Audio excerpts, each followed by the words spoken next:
Hello everybody, welcome to Fableforge RPG. It has been a long time coming, but we are finally here live with the Red Opera, our new campaign. Sorry for the long hiatus, but it doesn't matter because we are here now and we are ready to get started. Thank you for coming tonight. I hope you have a wonderful time with us. This campaign, put out by Apotheosis Studios, got to give them credit real quick. It's very, very unique. It's very interesting. Before we get into tonight's session, however, I would like to give each of my players a chance to introduce themselves. We have a credit banner going. You can see with the characters. I shouldn't say credit banner. A character banner, so you can see their name and their socials. But please, we'll go around the horn. Say a little bit about yourself, any other projects you're interested in, and such. I'm fumbling with my words, so I'm going to pitch it over to Sammy to rescue me right now. Sammy, please take it away. Absolutely. Thanks, Joey. Hi, I'm Sammy Ferber. I'm Sammy. I am the DM over on twitch.tv/Drachmae and Demigods. We run weekly Greek style D&D campaigns. The ongoing campaign right now is called The Links of Tartarus, every Monday at 7:30 Eastern.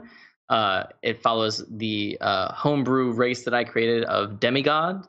And so we got a bunch of demigods running around trying to save the world. And it's awesome. Every week on Mondays. That's me. Thank you very much, Sammy. Cory, you are next on my screen, although I should probably go by the overlay, but you're next on my screen. We're going to keep doing that, so please introduce yourself. Hello, I'm Cory. I've been on a few of these shows prior. In the Odyssey campaign, I played Renatus, and after a hiatus of my working kind, I am now back to enjoy the company of everyone here, and hopefully for you to enjoy me back playing. So, hope everyone has a good day. Yeah, we didn't get to finish Rennie's story out, which I wish I had finished out a lot of stories, but that one in particular too. All right, so hold on. That also reminds me that I was also Soraya in the Heart of Shadow campaign. I forget to mention. Who faded off into the shadows. Lexi, you are up next.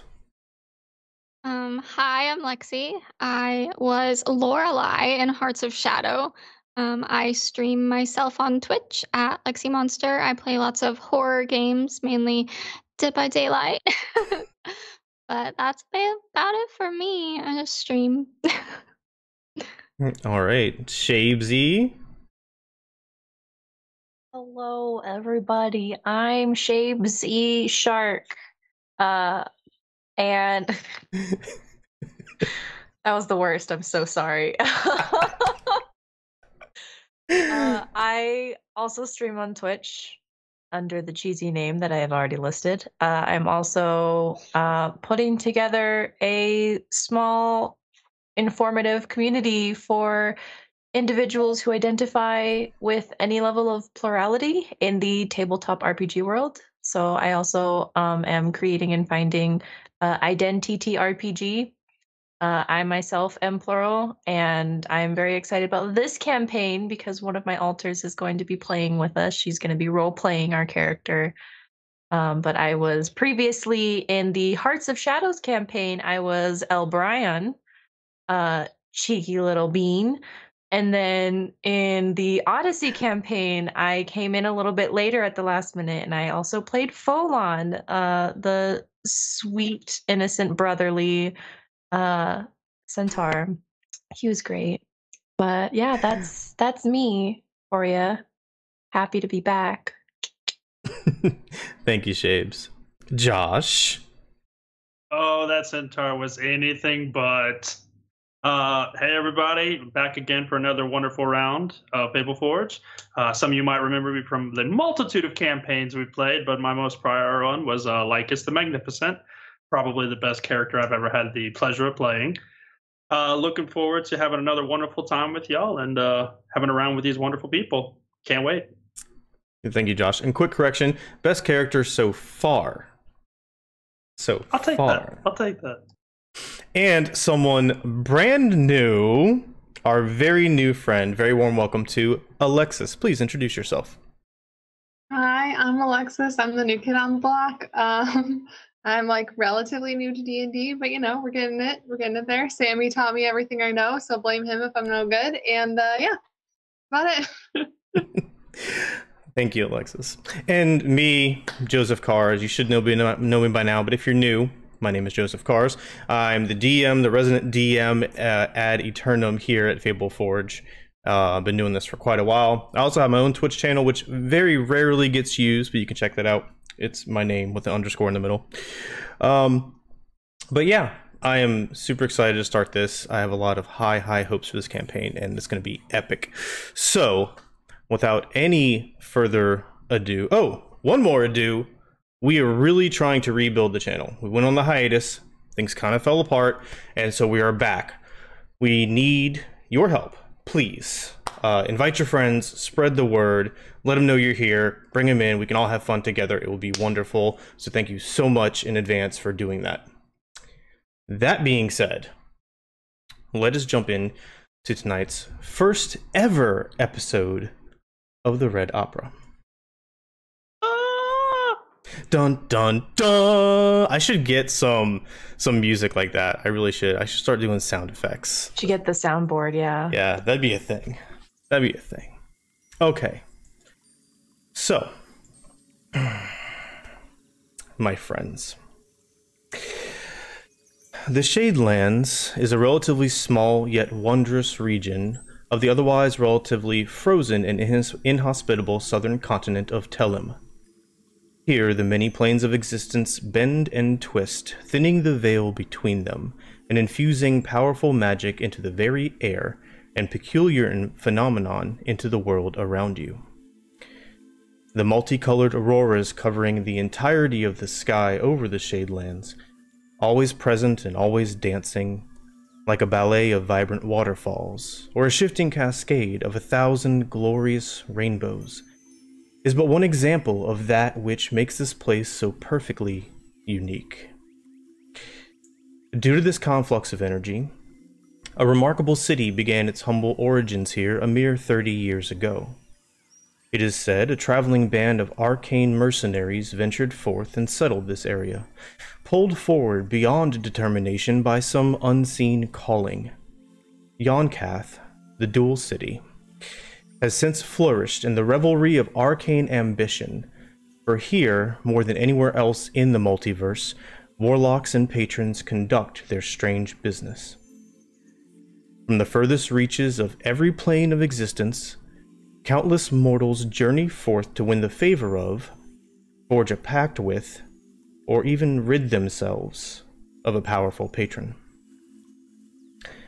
Surrounding this critical link in the Yonkathian way of life, many others have also journeyed and settled in the Dual City or other nearby areas in the Shadelands, brought forth by the roaring flurry of economic, social, and arcane activity within.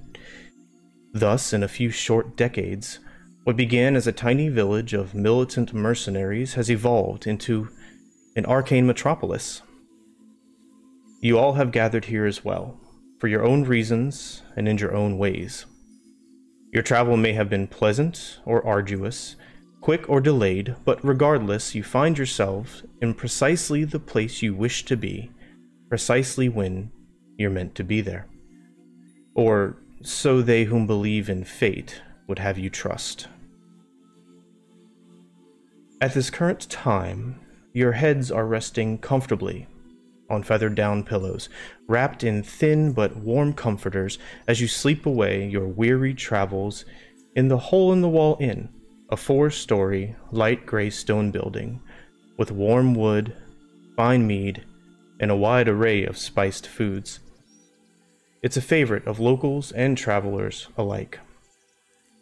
Now, before we continue your story, let's find out a little bit more about you. Let's see. Tior, please tell me, as you lay down and contemplate your journey thus far, how was your journey here? Nerve-wracking. I found that most nights I laid awake, and it took me hours to fall asleep. Just thoughts that I couldn't silence in my mind. Anxiety, not knowing what to expect or who I'd become when I reached the city.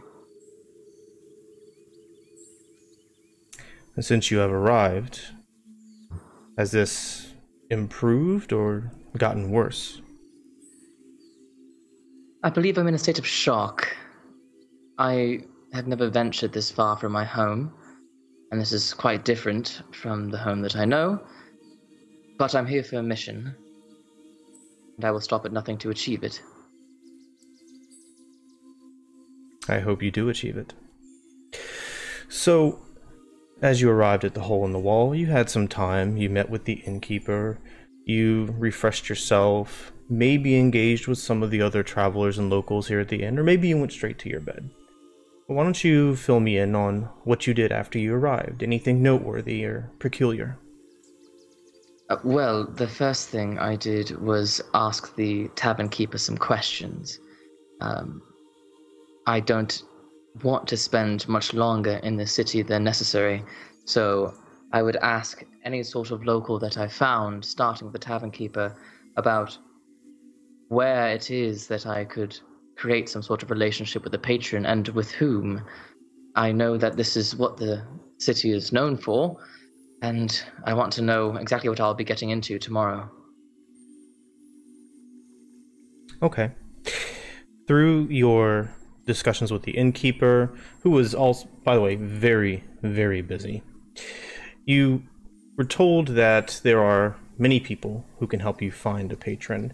Some of the most noteworthy ones would be one they call Fate, also known as the Shield Maiden.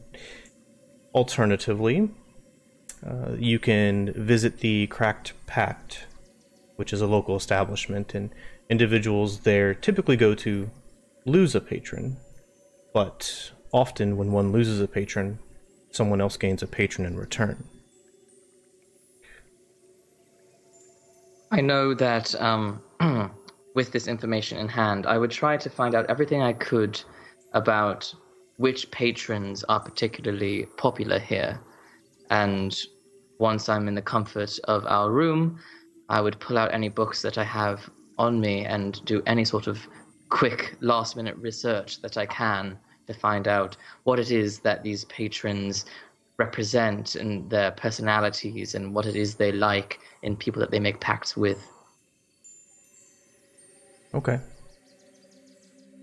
And so you spend the rest of your evening doing just that very thing. And we will return to that at a later time. But for now, you have climbed into bed, your gear put away, armor if you have any stripped off, weapons nearby or in the closet, depending on your preference.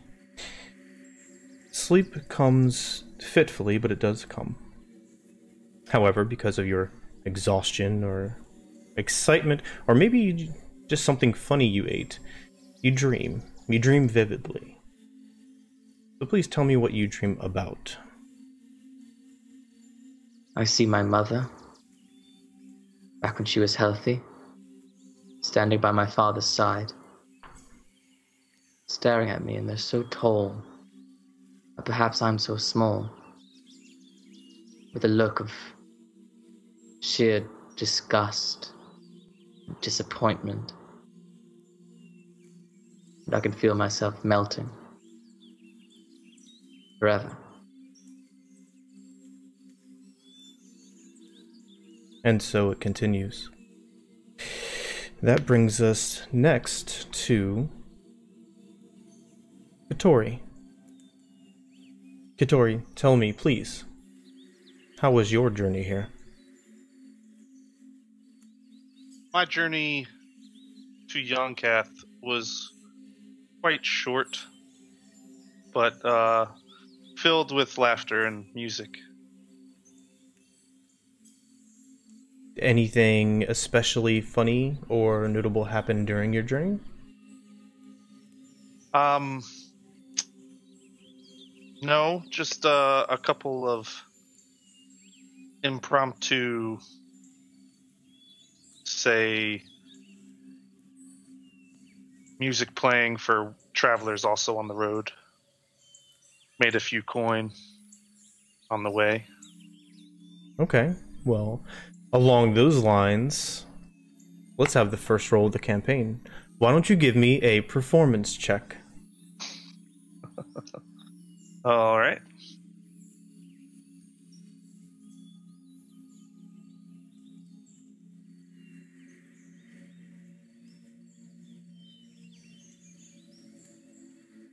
Six.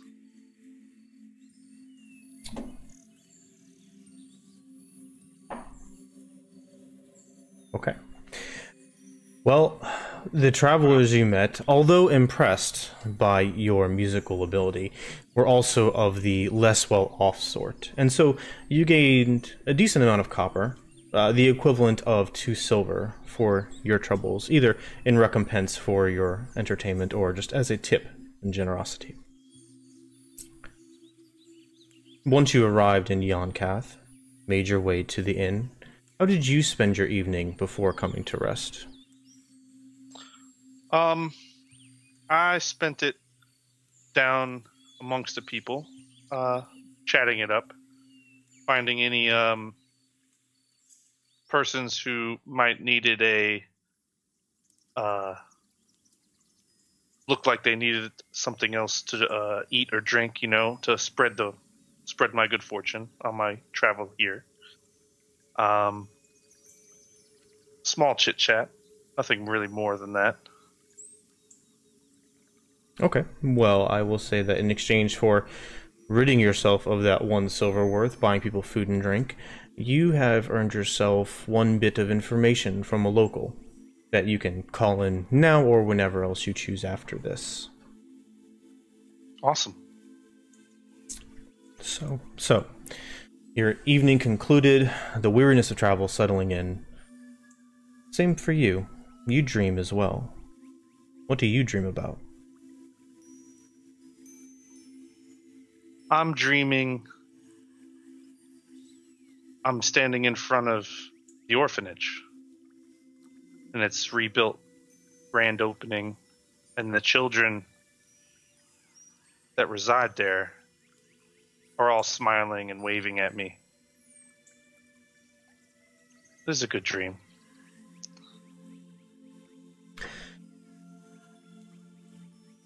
The warmth of the children, the remembrance of what was, and hopefully what one day may be again, allows you to sleep peacefully.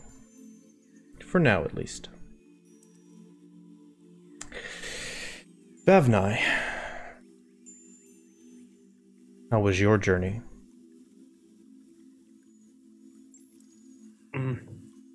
Quite wonderful, actually. Very restive, and I was carried most of the way when things got hard by my friend. I had a wonderful time. Having a companion of Onah Bright Eyes makes the journey that much better. Tell me a little bit about you and your new companion, Bright Eyes.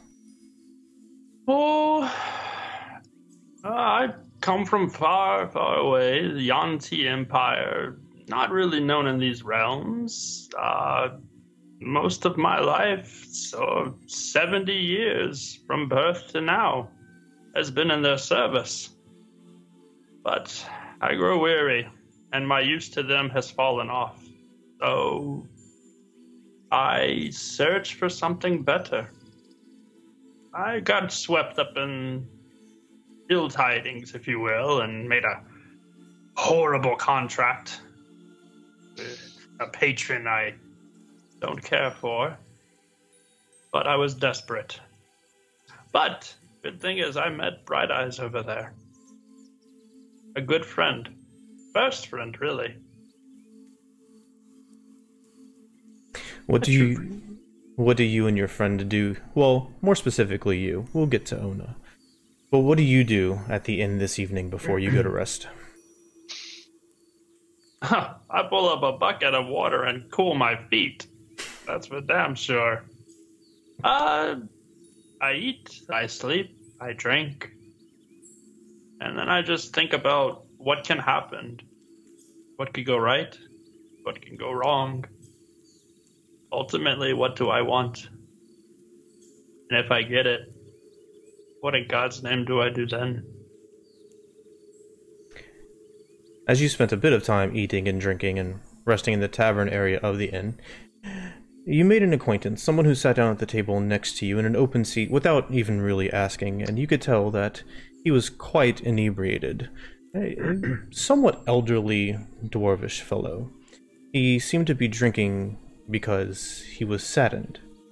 And although he wouldn't quite open up why, you did engage in conversation for a bit. So tell me a little bit about what you two talked about. Oh, I would ask him where he came from, about this place, telling me about Yonkath, what brings him here, and I would inquire more. I seek while I am here. There are answers I require. But we would talk about my home, my daughter, Esmeralda.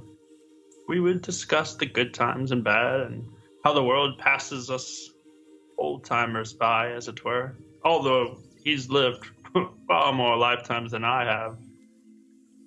But they're good times.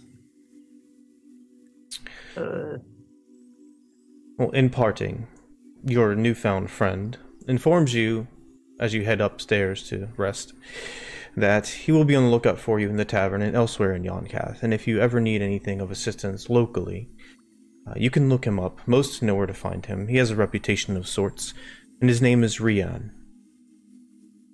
Rian. Wonderful chap. Now, as it has come to the rest, dreams visit you as well. So what do you dream about this first night in Yonkath? Oh, I dream of youth. I dream of home. Then I dream of the darkness. The face that follows me. That cursed one whose contract I made, and I spit on his name. My dreams never settle well. I strive more to be awake. I are restless. Tossing and turning, you make your way through another night, hoping that tomorrow you'll be one step closer to your current goal.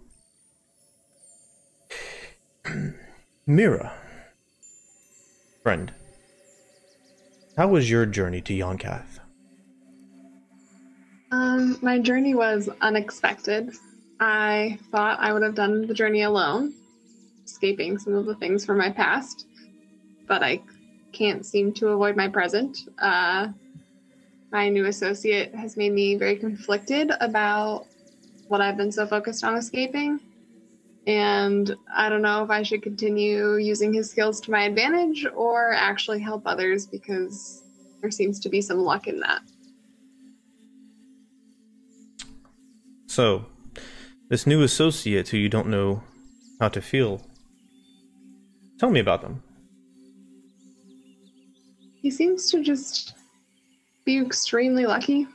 I mean, his focus is about helping everyone that he can, and that's not exactly my way of operating.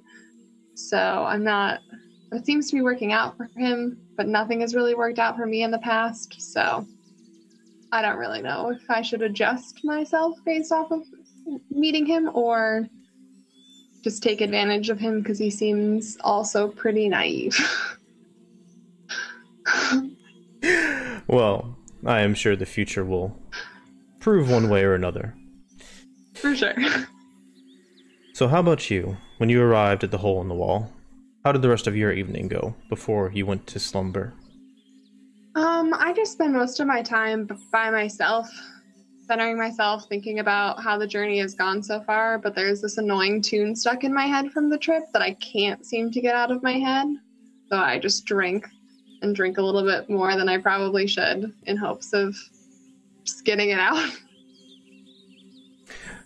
Very well. If you are going to spend the night drinking, I need a Constitution saving throw from you, please. Oh, crap.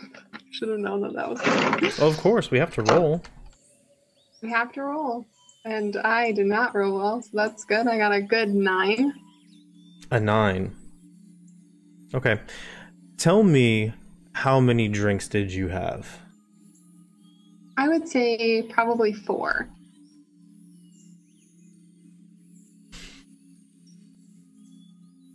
Okay. You fall asleep deeply, and until the morning. Let me rephrase that. The next roll you make will have disadvantage. Okay.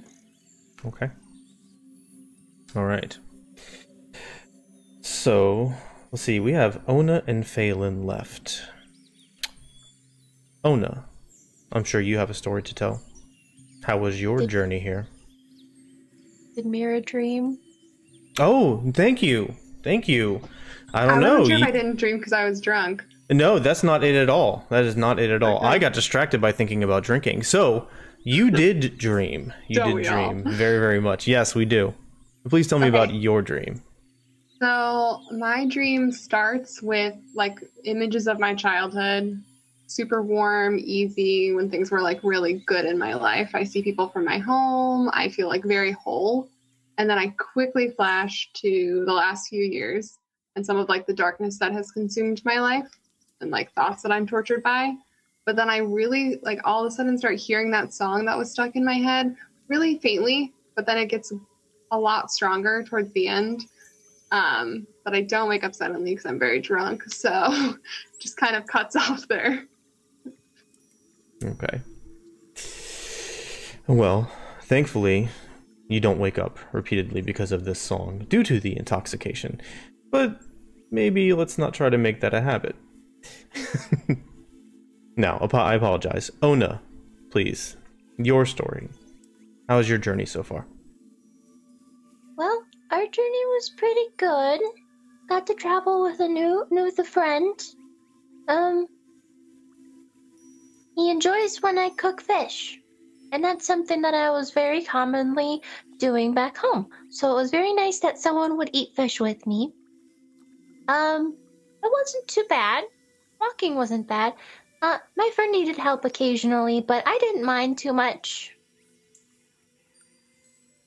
What kind of help in particular did your friend need, Onah? Well, sometimes I'd carry him. Sometimes I'd help him stay warm when it was too cold at night. Or, in general. He's kind of older, so he gets colder a lot quicker sometimes. And sometimes it would just be me walking ahead so that I can make sure that he wasn't gonna walk into any pits or trip or anything. I see. Well, what did you do once you arrived to the inn here tonight? Well, my good friend Vav'nye wanted to have some drinks. And at the end of every day, I typically go through all of my fish to see which ones are older, which ones are newer, which ones I need to eat before the morning, and which ones I can store and keep for tomorrow, so that I can know what other food I need to collect before going on the next step of the journey. Do you have all of your food organized as you need it?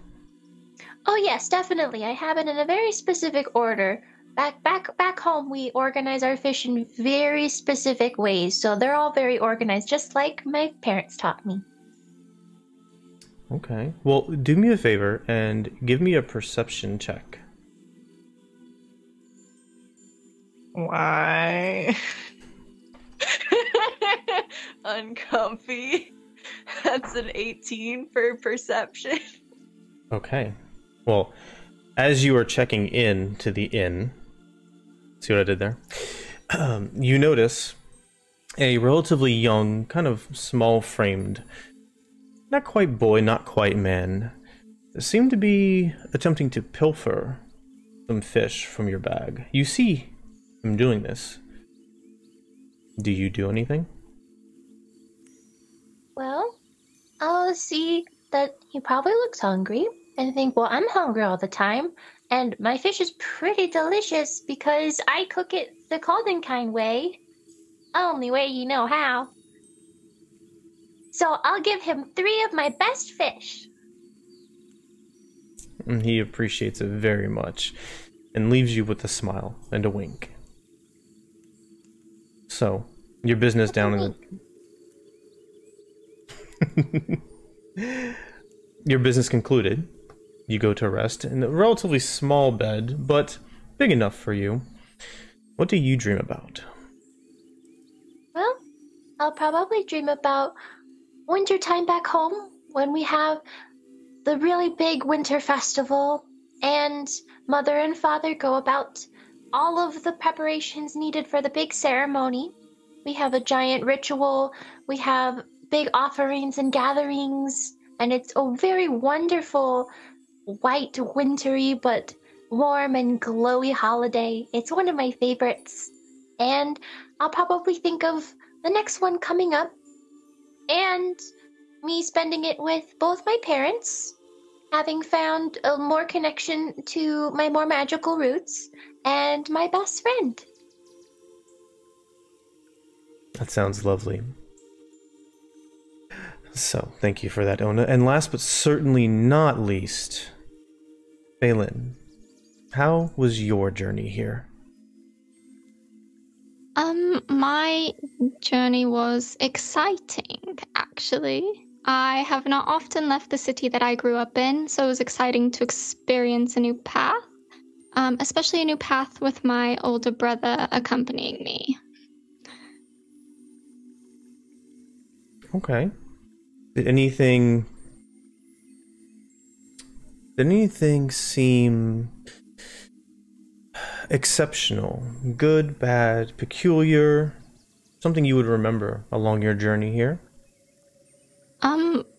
Probably everything, to be honest, since I haven't left the city where I grew up in for a long time. So everything is new, everything is exciting. I guess it would just be all a whole new experience. Do you like new experiences? I do. That's good. Although they kind of scare me. Well, the inn you find yourself in is quite a new experience, but it seems cozy and warm and safe enough, so the initial apprehension dies down relatively quickly. What do you do the evening before you go to sleep? I would most likely spend the evening poring over one of my mother's journals that I brought with me, one of her spiritual guides.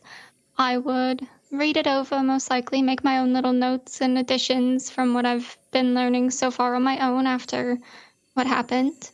And I would also like to find my way to a very warm bath. Okay. Well, there is just such a building outside of the main inn where they keep several tubs divided with curtains, and they will bring you warm water or hot water along with some pretty decent fragrant soaps for a price, of course. And so, bathing, steam rising up the relatively chill night air, you finish and make your way up into bed and settle in on the comfortable pillow and dream. So what do you dream about? I dream of my brother alone in the library as I walk past the door. I dream of walking down the long hallway, ending somehow in a clearing with a weeping willow. And then I dream of something lurking in the branches, and then of my mother stepping out, her arms outstretched, but her eyes dead, and I dream of fear. What is it in particular, if you wish to answer, is it that frightens you in your dreams? My mother, and what happened to her, and what could happen to everyone else. Well, we can't let that happen, can we? Hopefully not. Well, thank you all for that. So, a couple of questions before we move on. Number one, and I'm going to do this in order. First of all, there are... Well, let me start a different way. You are on the third story of the Hole in the Wall Tavern. The first story is the tavern area. The second story is for larger, more luxurious, higher paying clients. and all those rooms were taken. The third story is more middling, comfortable, cozy, but not quite as fine. And that's where the bulk of you have your rooms, because the fourth story, there aren't any rooms. There is literally a small half-wall divider between straw mats. It's essentially an attic packed in for those who wish to live the cheapest they can. And even the thought of that, and the smell that creeps down from the stairwell on the third floor made you reconsider. So, on the third floor, there are single and double rooms. I think all of you have traveling companions, so I need to know if you are in a single room or a double room. Keatoris, single or double? And you can confer with your traveling companion if you're not sure.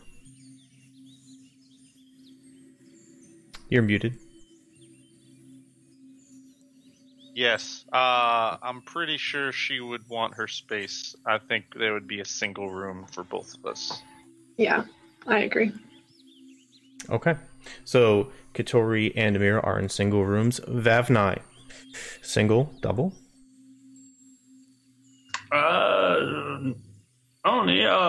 Which room are we in? We would probably have like one of the nicer rooms, not something too expensive, but we would have a nice double room. Ah, this is lovely.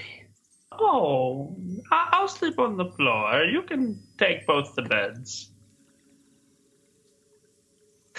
All right. And then last but not least, Fay'lnn, singles or double? What do you think, Faye? Perhaps a room overlooking the city? That would be lovely. Is that available? On the third floor, well, yes, there is a room on the edge. However, it is a single. The edge being out towards the street where you have the biggest view. One of the things that has not been mentioned yet, but is relevant now, is these buildings, by and large, grew straight up. This is not a sprawling low-level city. It is really dense and very, very tall buildings. So, the best view you can have would be of the boulevard that runs just outside of the hole in the wall, where you can see quite a bit of the ways down. The auroras twinkle in at night, and it's as good as you're going to get view-wise. Well, a single bed is all right with me. I don't actually anticipate sleeping much. I'm going to be up most of the night researching. If you want the bed, you are more than welcome to take it. Oh, thank you so much. I'll leave room for you if you would like to share it with me. I don't care, but I'm definitely going to get some sleep. Yes, you look dog-tired. All right, so you two bunk up in a single room and rest fitfully. All right, well, now, all of you, I need you to tell me your passive perceptions. Keatoris? What a way to start.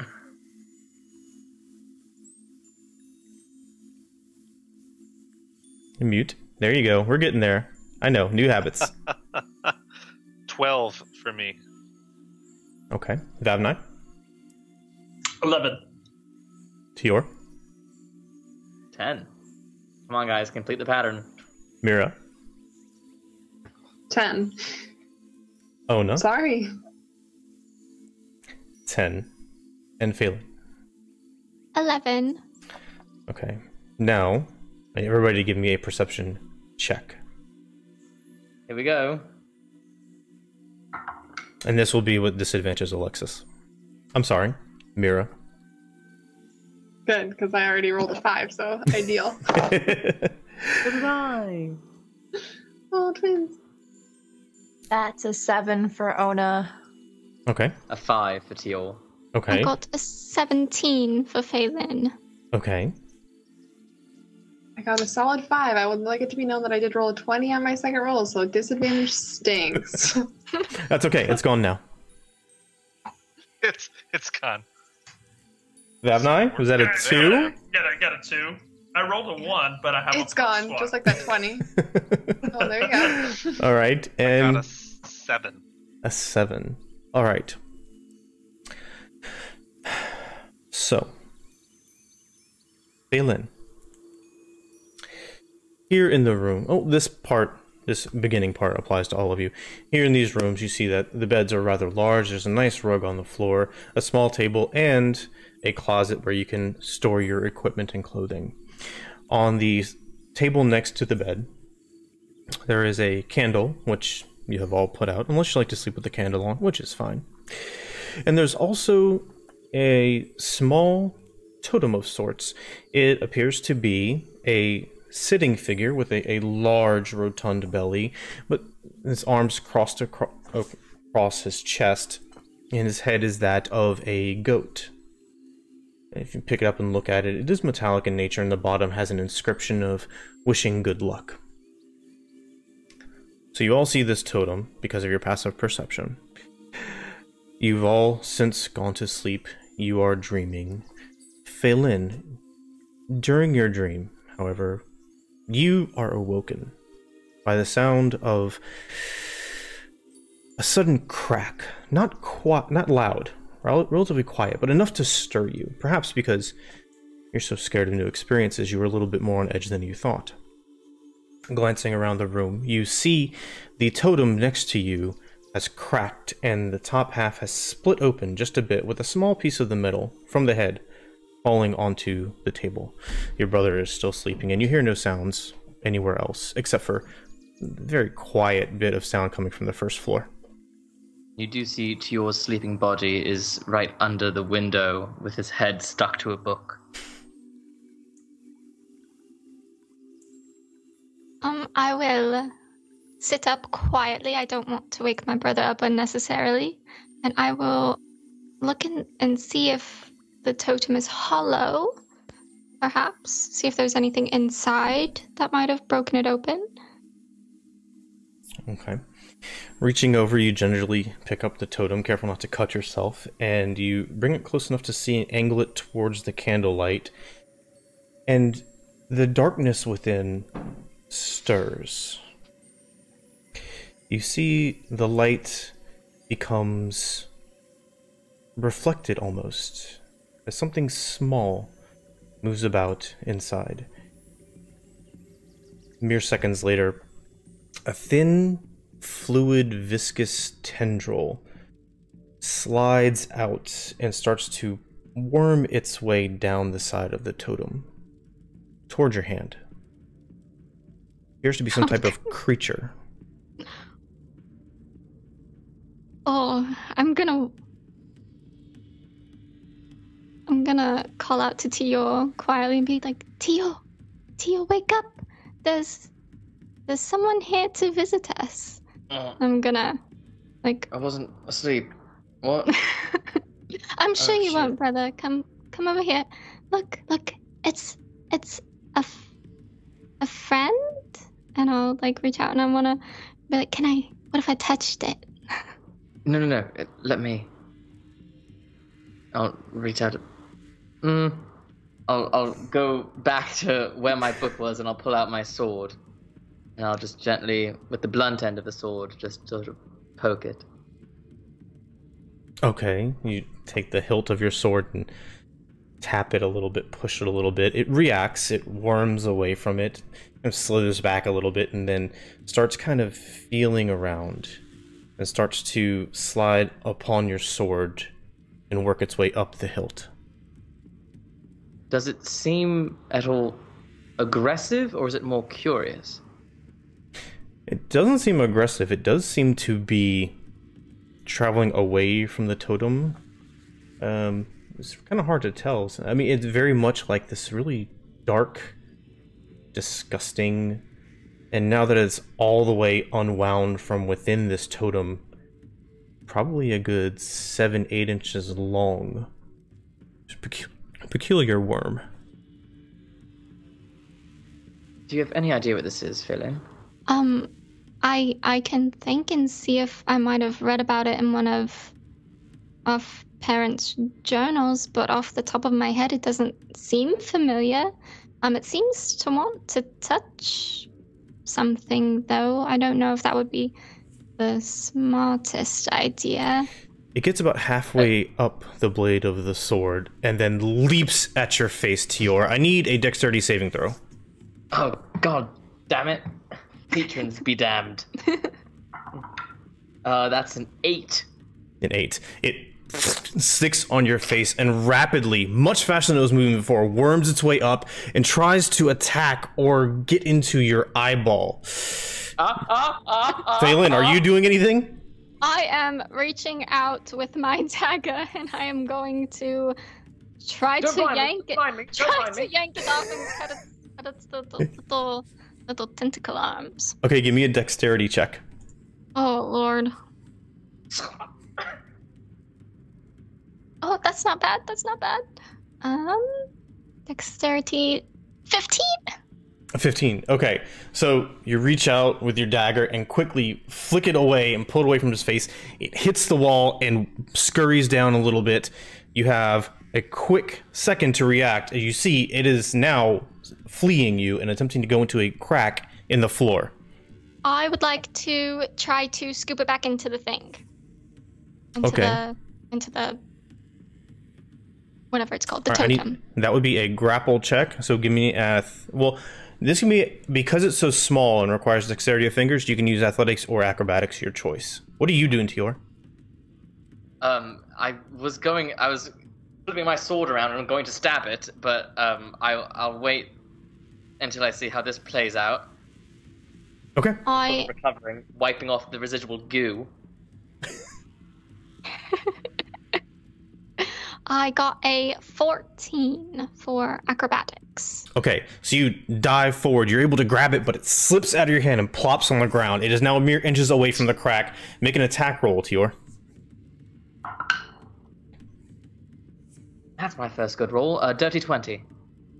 Okay, so you are able to slice it in half. It splits, and both sides split apart and then start wiggling and worming on their own, seemingly two separate minds at this point. Quickly, you think fast and slam your boot on them, crushing both of them with a sickening sound. So now, we're going to pause there for you all. Everybody else, mere seconds before that happened, you all awoke. Whether it be a pinching feeling, something rubbing in your eye, something crawling behind and around your ear, you all awake, and this 7-inch long black viscous worm is attempting to enter your body as you sleep through your face. I need everybody to give me a dexterity saving throw to attempt to swat it away. Thanks, Fay'lnn. You're welcome, brother. I'm glad I saved your life. Does a 10 work? A 10 does work. Keatoris, I see a 19. Vav'nye, what you got? Oh, I got a 12. Mihra? You said it worked? It did. Mihra? Oh, thank God. I also got a 12, thankfully. All right. So, at that point, you slap them all away, you brush them off, you flick them, you pull them and throw them, whatever you can do. Your hand has this thin coating of slime on it. And then suddenly you hear screams erupt from the inn around you. I need everybody to roll for initiative. Ah! Wow. Welcome to fucking Yonka.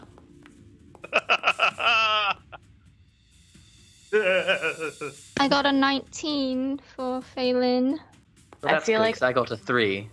I feel like Onah would definitely like wake up and like slap it away with a fish. Not even thinking. Just... I feel like almost, that's definitely All right. the case here.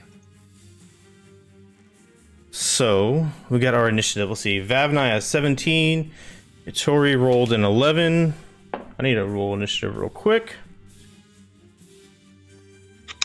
And we have none of our equipment on, right? No, I do not subscribe to the theory that everybody goes to sleep with all their armor on all the time. That's just, it's not a real thing. I have a fish. Unless you have it built in somehow in your character as a trait, which nobody said they did. No, you all sleep without your armor on. We're all building it in right now. Yeah, yeah, I'm sure you are. I am sure you are. Okay. Fear of not being armored. So This is gonna develop it for all of us. Starting next. Fay'lnn, what'd you roll? I rolled a 19. All right. Mihra? 17. All right. And Tior? Natural 3. Natural 3 with a modifier or just 3? Well, no, it's actually natural 2 for a total of natural. Okay, you got it. All right. So, Fay'lnn, you hear muffled shouts from above and below and elsewhere in the same vicinity of the floor you are in. You're in the room alone with Tior. There's a little bit of light coming in from the outside, thankfully. You have special vision, being a Glabian, so you can see within the room. Your door is closed and locked. What would you like to do? I'm going to call out to my brother and say, I think that those things are everywhere, and I think that we need to leave. Yes, go. I'll walk over to the door and open it. Let me unlock it for you. There you go. And then I'm going to take just 2 steps out into the hallway. Well, first, actually, I want to grab all my stuff. And then do that. Okay, keep in mind, if you have anything besides light armor, it's going to take you a little bit to get that armor on if you choose to do so. I only have light armor, and I would like to start pulling it on as I walk out into the hallway. 100% fine. That was primarily for anybody else. All right, so you go out of the hallway. You hear the stairs next to you are the ones headed up to the 4th floor. There's the hallway stretching before you. And then at the end, you know, there's a little common room off to the left, and then the stairs headed down on the right-hand side. So, you do hear screams coming from this hallway in front of you as well. You doing anything else? I'm waiting for my brother to join me in the hallway. Okay. Well, he seems to be getting his things on. It's going to take him a second. All right. So, next up is Mihra. Okay, you said we all had a tome in our room, correct? You Like, did that's have a not just in totem. one of the rooms. Correct. Totem, sorry. Okay, well, first I'm going to put on my stuff because it's light armor. I'm going to Okay. grab the totem and cast light onto it Okay. so that we can see. Sure. Give me one and second. then walk into the hallway. You got it. Are you going to be keeping this in your hand or something, essentially? Yes. Okay. And Yeah, light I'm gonna is keep holding onto it. light is 10 bright, 20 dim, correct? Correct. Okay. You got it. All right. Unlock your door and open it up. Step out, and you see a very cute but kind of frazzled, pink-haired elvish figure all the way on the left-hand side at the end. Nobody else is out in the hallway yet as you rush out holding this illuminated totem in your hand. Okay, I'm just going to say we'll do introductions at another time. And then just stay there for the second. Okay. Vav'nye, you shoot up. You see Onah reacting the same way as apparently this thing came out and split into 2 and each went after you. What are you doing? Screaming uncontrollably? Like something like that, kind of. Yeah, you know, and like for a 70-year-old man, that's the fastest probably she's ever seen him get up. And he's just gonna be like,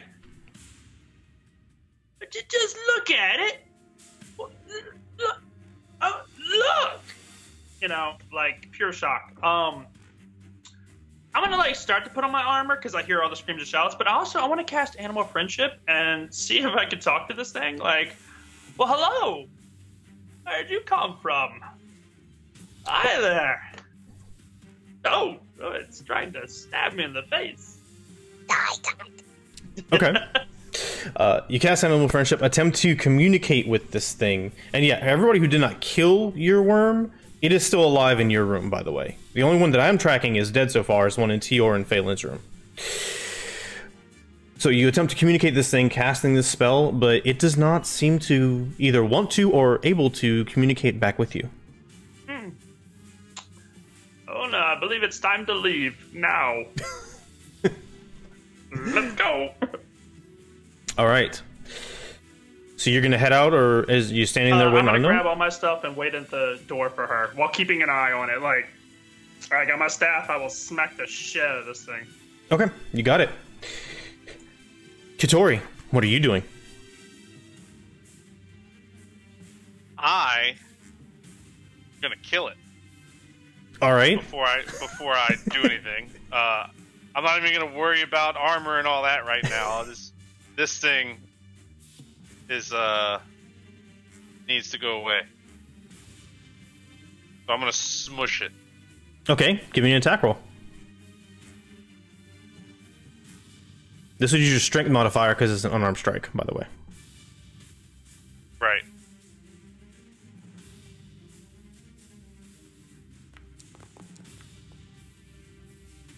It's a nat 20.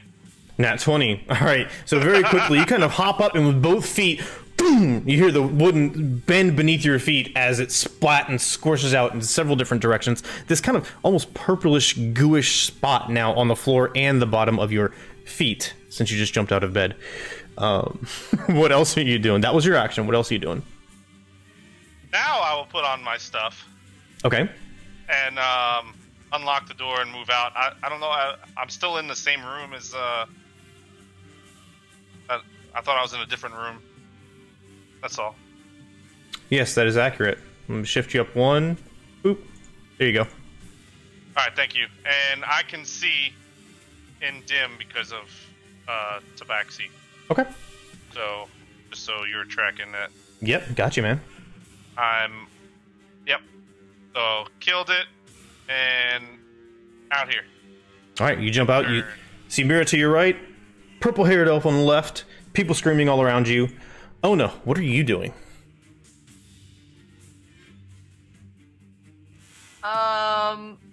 Well, that was a little uncomfy. I'm glad that my trusty fish was there to the rescue. Hearing Vav'nye scream and wake up as fast as he did, in super surprise, and like trying to talk to it, and like, all right, cool, no, all right, cool, let's dip. Onah will probably be like, oh, okay, and kind of like get her cloak on and pick up her bag and kind of like, oh, wait, before we go, and like kind of scoops the two worms up into a fish and then puts the fish on the floor and then walks up to the door and is like, Maybe they're just hungry. Okay, well, I'm gonna need you to give me another dexterity saving throw, because as you go to scoop them down and you get within proximity, they leap, both of them, directly at you. Okay, alright. You're about to become Venom, Onah. 13. They, yeah, you beat them. They rolled a 9. So you back up and you kind of swat away with your fish, I'm assuming. They splat against the wall, and since you have done that twice, they have kind of taken a little bit of damage each time. They splat and then kind of slowly sink down the wall, leaving a trail of goo before they come to rest on the corner on the floor. I will still scoop them into the fish and then leave the fish on the floor, and then we will leave the room. You got it. Okay, so you unlock the door, swing the door open, and you see 3 other individuals in the hallway around you, which would be Tabaxi wearing, I don't know, virtually nothing, I'm assuming, a purple-haired elf, and then a very, very light-haired, almost human-looking individual. Anything else? Well, yeah, I'll see everybody like kind of looking at each other, pull out a fish. All right. At that moment, you hear the sounds of screaming. Many of them, not all of them, but many of them stop. It goes eerily quiet for a second, and then you hear pounding against the wall as though something heavy's being thrown around or something's being thrashing about, and then 4 doors open into the hallway, and you see 4 other civilians walk out. Relatively commoners, people that were sleeping like you, unknown to you. As they walk out, they turn to face you, depending on who you are. They turn to face you, and you see their eyes begin to almost melt back into their head. Their skin grafts over. Their nose disappears, becomes hollow and sunken, and then shifts over. Their mouth, wide, screaming a silent scream, closes as the skin stretches in front of it. and then they lunge forward at you. And you see all of them have taken apart chairs or tables, and they're wielding these legs as clubs. Let me get them Told you on they were the hungry. map. Open these doors. This one runs out, runs up to Fay'lnn. This one runs out, runs down to Onah. This one runs out, runs up to Mihra. These two... This one comes out, just hangs for a second because the hallway is clogged. Alright, so we're going to go up against Mihra first. Mihra, you have 2 club attacks coming your way. The first one is 11 to hit. Does not hit. Dodge out of the way. Second one is a 16 to hit. That definitely hits. Alright, so you take 2 bludgeoning damage as a club comes across and slams you in the ribcage and knocks the wind out of you momentarily. This faceless figure lunging towards you as though they're trying to knock you out, with the other one starting to grasp at you as though they're trying to grab you. You're not exactly sure what's happening here. Can I cast Hellish Rebuke? You can. That is your reaction. Be my guest.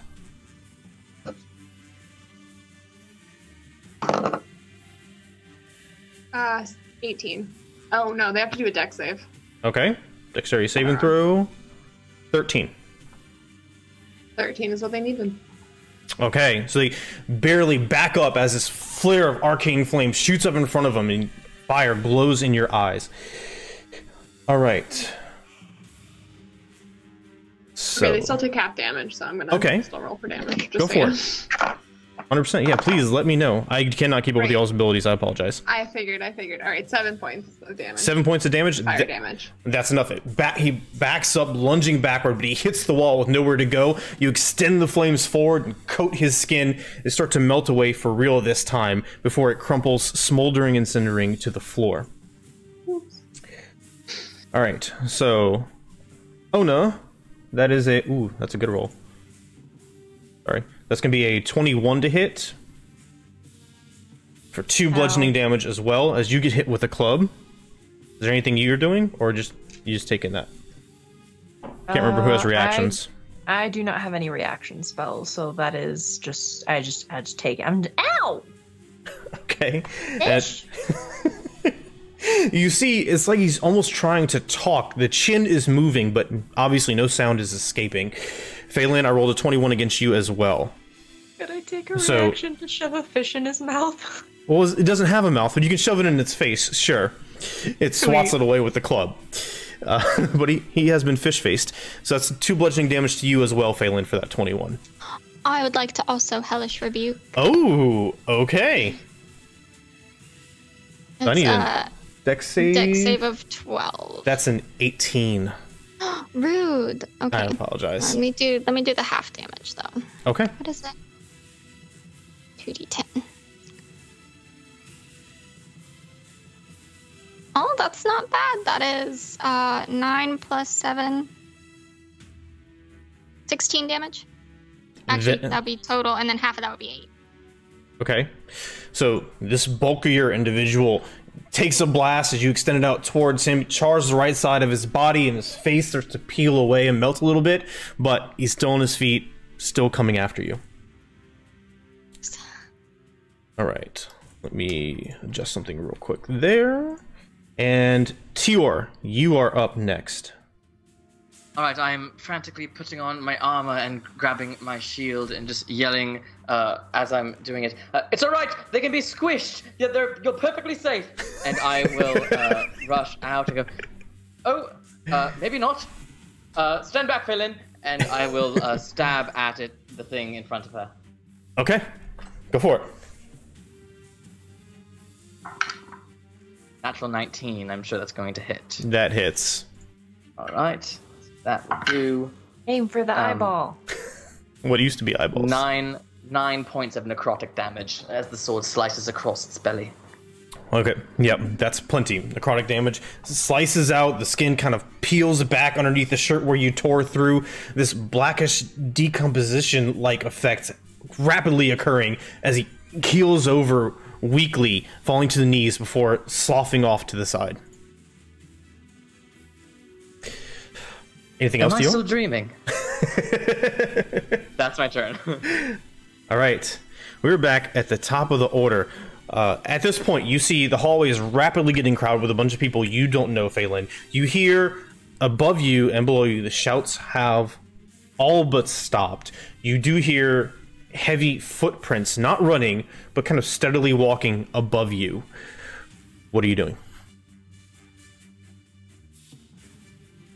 I'm going to say I think that the ammo. I think this happened to everyone, and I'm going to run forward cautiously because there's what seems to be a giant bear in the hallway, and I'm going to just go up right here and say, I'm gonna help you, okay? I'm gonna help you, and I'm going to toll the dead. Okay. For this one, that's next to Onah. You got it. It's a wisdom save of 12. All right. Ooh, natural 1, which is total of 2. Okay.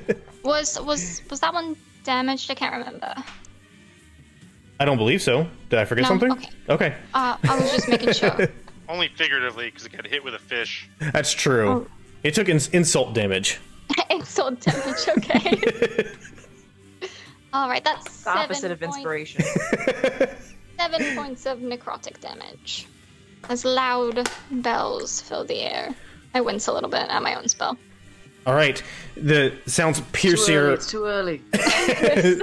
Pierce air around you, reverberating through this narrow hallway, but it seems to have a much more significant effect on this entity. Its ears start to turn black and wither away, turning ashen gray, almost like a decomposing corpse.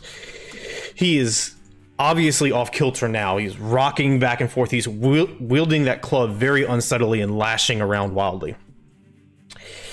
Anything else, Fay'lnn? I'll just say, these things are gross. That's it. All right, Mihra. All right, I just pull out my dagger and stab the one that's in front of me. Go for it. Ideally in the face. 19 plus something. That's a hit. Yeah. I figured that. No question. That's a hit. I could do the math, but 6 points of piercing damage. All right, so you lash out and tear this rip across where its face used to be, and as you do so, you reveal the teeth and the holes where the nose used to be before, and then as the blood starts to trickle down, it steps back to swing at you again. The skin seals back over the wound. He is damaged, but yes. All right. That's my whole thing. Anything else, Mihra? All right. No, that's it. Vav'nye. Yeah, he comes out after she already left the room. What's going on out there? Oh, dear heavens. Yeah, I'm going to see this big ugly ass thing and see a fish in Onah's hands. It's nope. My staff has a serpent head on it. I use a bonus action to open the head, and then I, over her. Well, no, I won't be able to, but I'll come corner here, and then I'll, pop this thing right in the head. Okay.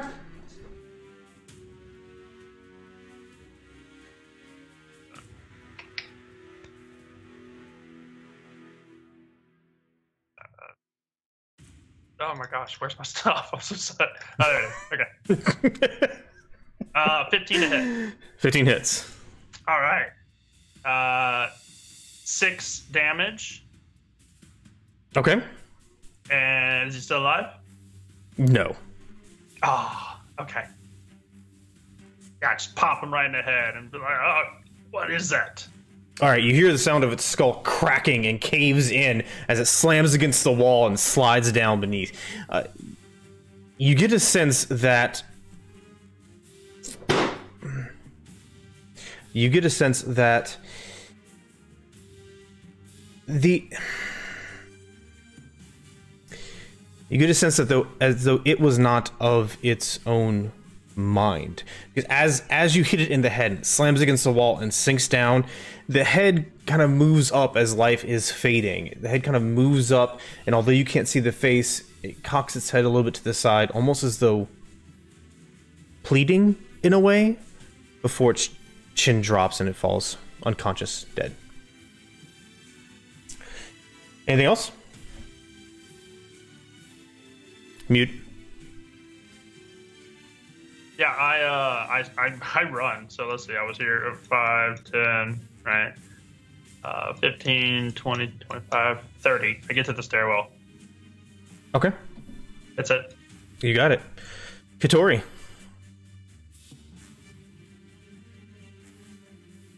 Yes. So, I see my traveling companion getting attacked over there.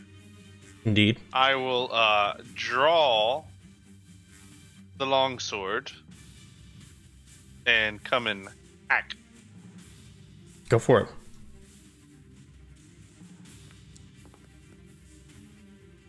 $14. That's a hit. Sweet.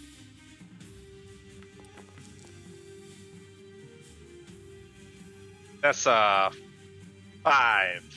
5's enough. You come across, as the wounds are healing back over its face, you meet the longsword at the back of the base of the skull and tear downward, exposing the nerve endings and spine beneath. As it crumples into Mihra, she kicks it off and it falls flat on its back, and dark, almost purplish blood starts to ooze out behind it onto the floor. Are you alright? I mean, alright is a word.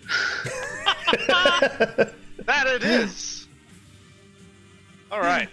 One left, eh? That it, Keatoris? Yes, that'll be it. Onah. Bright eyes. Barely made that one.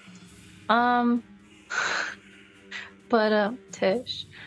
Onah's just gonna see Vav'nye go boop and then book it, and Onah's just gonna Wait, where are you going? and like chase after him and like see the pink-haired elf and like Oh, hi, fish here. and like just literally like toss a fish at her as she's going and just keep running after Vav'nye. Fay'lnn, out of order. A fish comes flying at you. What do you do? I will try to catch it and say, thank you. Give me a dexterity check. Oh lord, it's gonna hit me in the face. Where's my d20? Here it is. Oh yeah, that's a nat 1. Oh yeah. Hard. Whap, and smack the side of the head. That kind of greasy, fishy feeling just slips down your neck, and now you have a couple of scales stuck to it. Probably gonna smell until you bathe, even though you just bathed. Yeah, I'll just call and say, oh, that wasn't very nice. I just took a bath. Teal's cracking up. All right. Oh, just wait till my next turn when she sees you. You just wait. Is that it, Onah? Yep, fish are flying everywhere. That's it for me. All right. So, this one lunges forward, kind of almost mindlessly, reactively at Keatoris. Meanwhile, let me do a thing on the map. Come on, map. Cooperate. There we go. 3 more of them coming up. 3 more from the bottom and 3 more from the top. Lurch forward to attack you all. Let me unhide them. Boop. Unhide them in front of you all. Where did that come from? I sure as fuck wouldn't have ran up the hallway. They came from the stairs. They came charging down the stairs, and the ones on the south side of the room came charging up the stairs. So let's see. I being asked if this is 15, where I was. 20, 25, 30, and these individuals are charging, full on running, so they're not using their actions this turn. This one, this one, this one. Okay, but Keatoris does have an attack with a club coming, and that is a 17 to hit Keatoris.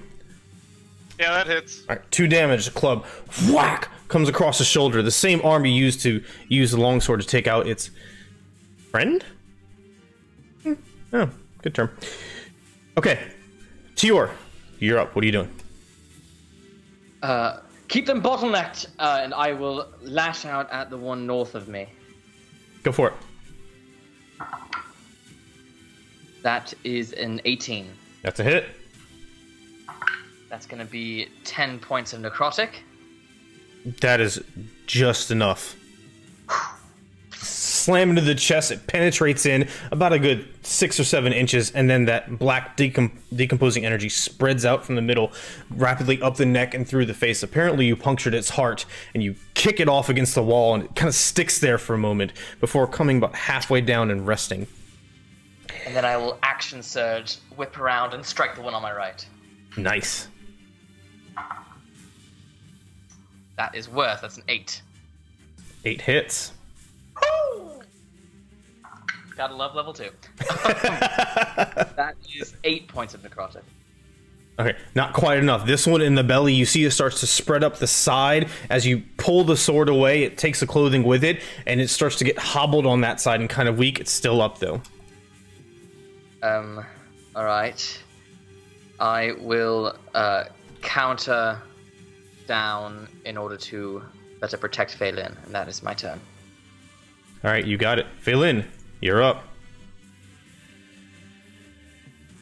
I will peek over my brother's shoulder, and I will hex the one that's across from us. Okay. The one that he just injured, correct? Yes. Okay. And for my, what is it again for spells as actions, and it's a okay, spell as so bonus action as a cantrip? If you cast a bonus action spell, yes. The only other spell you can cast that round on your turn is a cantrip with a casting time of 1 action. Okay, then I would like to toll the dead. Okay, go for it. Wisdom save of 12, please. That is a 6. Nice. And then this one is damaged. Indeed. Correct. Let me get my dice put together. Significantly damaged. Significantly damaged. I'm going to do more damage. Oh, that's so many damage. That is 10 damage total with the hex. And I'm going to, just for fun, change it to thunder. Okay. Oh, Fay'lnn, seriously, it's so loud. I'm sorry, I'm just trying to be sure you're awake. You say, as hearing returns. Momentarily, though, when you release arcane energy, you see his skin start to kind of vibrate a bit, and as it bursts outward in your direction, this clap of sound releases, almost like a thunderclap coming out of a balloon, as his face practically explodes, and it gets thrown backward a little bit before lying dead on the floor. Oh, I'm so sorry. That was actually really gross. Have a little something on your cheek, sister. I'll have to find another bath. On her cheek, and like Vav'nye over and the shit. And it's like, better you than me. All right, is that it, Fay'lnn? All right, Mihra, you're up. All right. I guess I'm just gonna start with doing a nice dagger moment with the person right in front of me, hoping to kill him. Go for it. 17 to hit. 17 hits. 5 points of piercing damage. All right, you lash out. You see the bluish blood start to ooze down from the chest wound. It's still up, still coming at you, though. Okay, I'm gonna move, even though I know that gives him an opportunity attack. Okay. I am stressed about being in front of all of them. So you start to back away. You stumble a bit and turn your head to make sure there wasn't somebody behind you. And as you do, you feel this wrenching pain whack, as a club smacks you across the side of the head. Rolled a natural 20 on the opportunity attack. It's 4 points of bludgeoning damage. Okay. That hurts, and I have a nice little headache, but I'm out of there. You are, indeed. All right. So you're good, Mihra? Yep. All right, Vav'nye. So first he's sitting there, he's standing there ready to strike, and then he gets blasted with this obscenely loud ringing sound. And, oh God! And then all of a sudden, explosion of guts all over him, and now he's picking it out. And then he's still got this ugly one right to the right of him. He's just, oh, it's madder than hell. It's like, I don't know what to do. I'm disgusting. I'm just trying to leave this place. So he's gonna strike out at this guy. You got it. Like, what in the hell just happened? Who are these people? Alright. Oh, that's an 11 to hit. That's a hit. Alright. That is 3 damage. Okay. I need a DC 15 con save from you. That is a 9. That is a 9. Alright. Let's do it. The snake head snaps up and bites at the target for 11 poison damage. Okay. The snakehead comes to life and lashes out just after you hit it, embedding in the neck. Instantly, the snake recoils instead of pumping poison in. You see the little bit of poison that was attempting to enter the body is kind of forced out as the skin closes back up over where it bit. Oh no! Kill it! And then he's just gonna like run around this thing Okay. just to give her access to it. You got it. All right, Keatoris, what are you doing?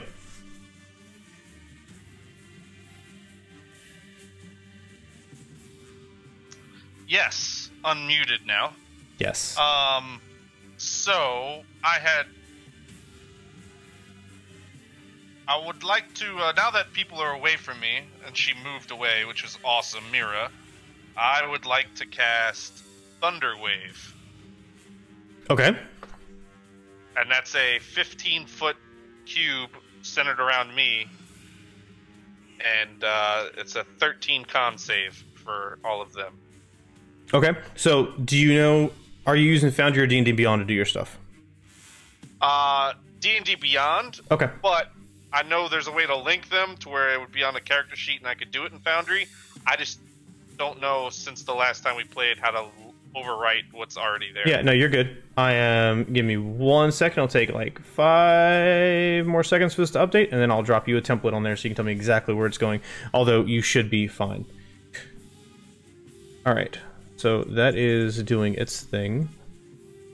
Thanks for joining us tonight, guys. We That's hope right. you're having a fun time. We're having a fun time. Thunderwave. Especially Vav'nye. Boom. What's little worms splatter in the morning? Alright, so there is your Thunder Wave, and that is going to be... Oh, my bad. Well, it's off, still on the table. You said a con save? Yes. Alright, so I'm going to go from top left clockwise. First one is a 7. Second one is a 18. Bottom right is a 5. Bottom left is a 16. Alright, so the top left, bottom right both fail. Okay. I'm going to roll 2d8 for damage. That's going to be 6 damage for both of them, 3 damage for the other two, and those two were pushed 10 feet away from me. Ones that failed. Okay, you got it. So...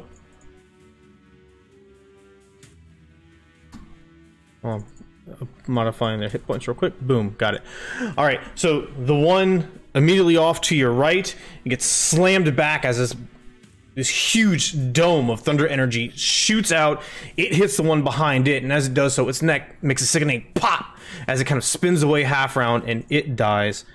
The other one gets pushed 10 feet back from behind it as the other two that succeeded on the saving throws kind of duck down and brace against it, taking the thunder damage that reverberates throughout their body and what remains of their organs. Anything else? I will also move back. All right. Opportunity attack against you. Cocked. That is a 14 to hit. Yeah, that hits. All right, 2 more bludgeoning damage to use. Club lands on your thigh as you attempt to dart backwards. Is that it, Keatoris? Yes, that's it. Oh no, you're up. Yes. Oh, okay. That doesn't. I was just checking something really quick. So what I am going to do. Let me see. What is this? That is an action. So I'm gonna go ahead and, because if I am on all fours, I can use my claws, natural weapons, and I deal slashing damage equal to 1d8 plus my strength, instead of normal damage. So what I'm going to do is I'm going to see what's happening in front of me, the way I'm facing now, and kind of like, oh no! And I'm going to get on all fours and brush past these two. 5, 10, 15, 20, 25, 30, 35, 40. And I am going to go ahead and maul the one that is next to me, not below me. Okay. So I will do this. That is a nat 20, my friend. Nice. Very good. Sweet. So that is 16 damage. Cool. All right. So, Onah I'm a bear. lets out a vicious roar as she plops down on all fours and charges past, knocking Mihra and Keatoris out of the way, barreling left, barreling right, taking up almost the entirety of the hall before coming to stop just in front of the two, and then lashes out at the last second to the one on her left, pinning him to the ground and raking his torso with these huge black sharp claws. He never had a chance. If he could scream, it would, as his head arcs back in agony, and then all of a sudden that entire area, the walls, the floor, and everything is just splattered with this dark purplish bloody substance. I just want to add in there, like, as soon as she like hits the floor and roared, Vav'nye was like, ah, yes. And then she turns around and ran that way, and he's like, oh, no. Oh, no. What are you doing? All right. As he stares down this guy. Yes, but that is my action. And then that is where I'm going to remain. I will just like, can I just like growl very viciously at the one in front of me now? Like full rage? Of course you can. Bear rage! Of course you can. Bear rage. I'd love the juxtaposition of Onah going, anyone want a fish? Anyone want a fish?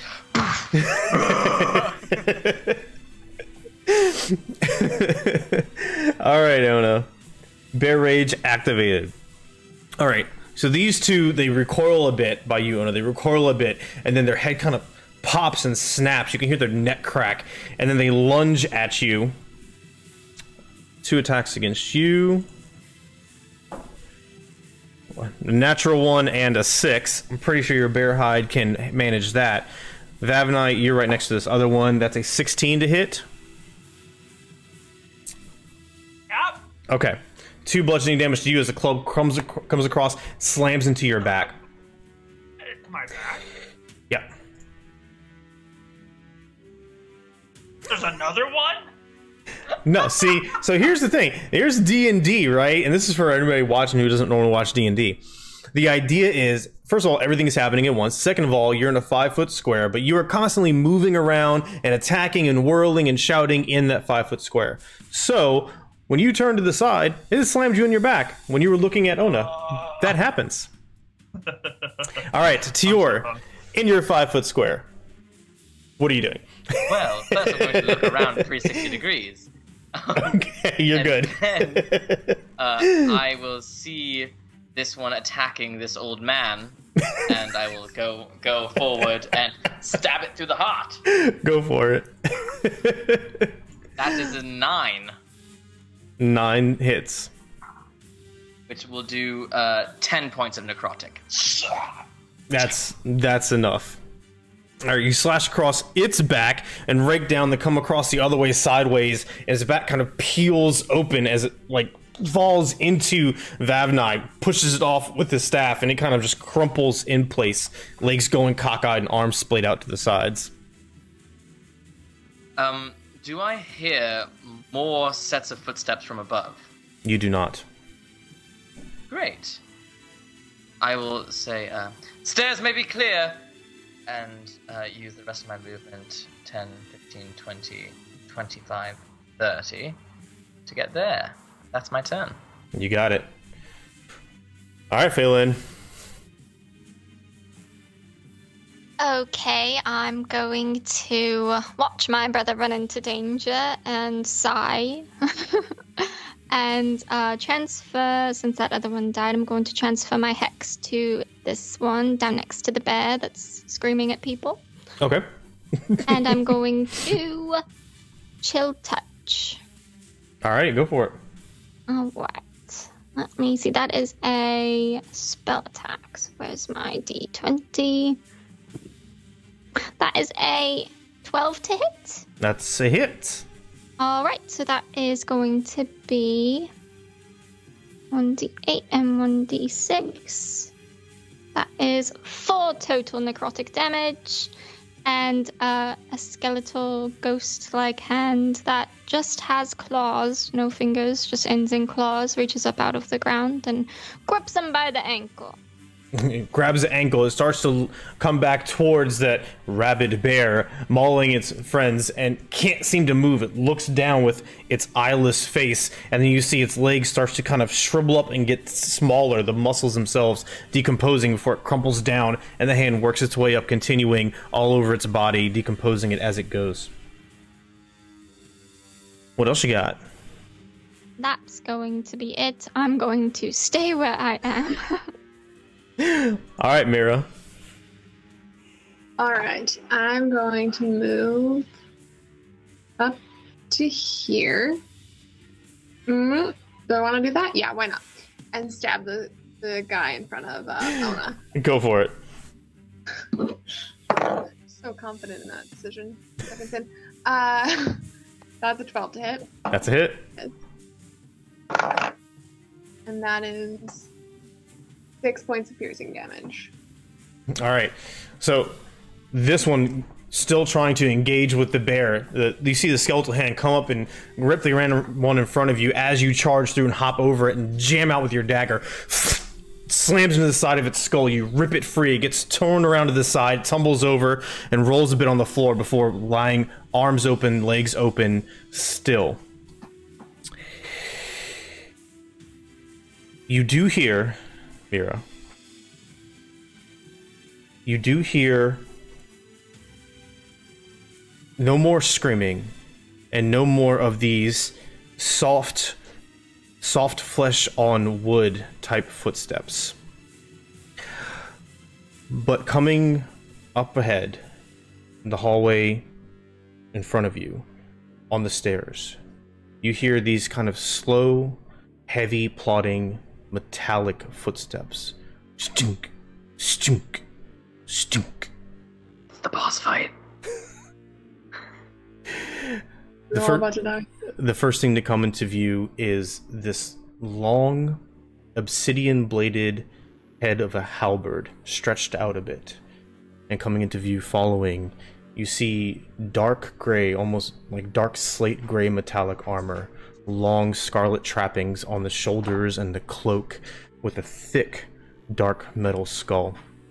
On it you see some type of arcane glyph that's slightly glowing scarlety red.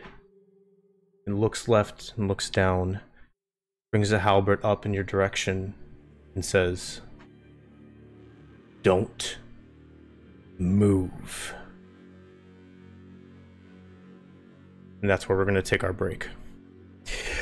So, everybody, we are going to take our requisite breaks, stretch, bio, all that good stuff. I really hope you all do the same thing as well. While you're doing so, if you don't mind, like I mentioned at the beginning of the show, please hop out to social, call your friends, bring them in. We'd love to have more people here to share our story with. And also feel free to check out the other websites. Links down below here in Twitch. We'll be back usually 5-10 minutes. Just kind of depends. But we'll see you when we do for the second half of this inaugural episode of the Red Opera. See y'all then. All right, we're back. So a couple of quick notes / announcements that I probably should have done in the beginning, and my amazing players reminded me, which is probably because I was nervous. because I want everybody to have fun. Number one, we do use certain homebrew rules. They're not anywhere in any published material, and as far as I know, they're not even on any website or anything. This is just stuff that I came up with, and the player said, yeah, that sounds fun, let's do that. So if I deviate in any way, shape, or form, then either I made a mistake or we're using a custom rule. And you're not going to know which unless, you come ask us in Discord or on Twitter.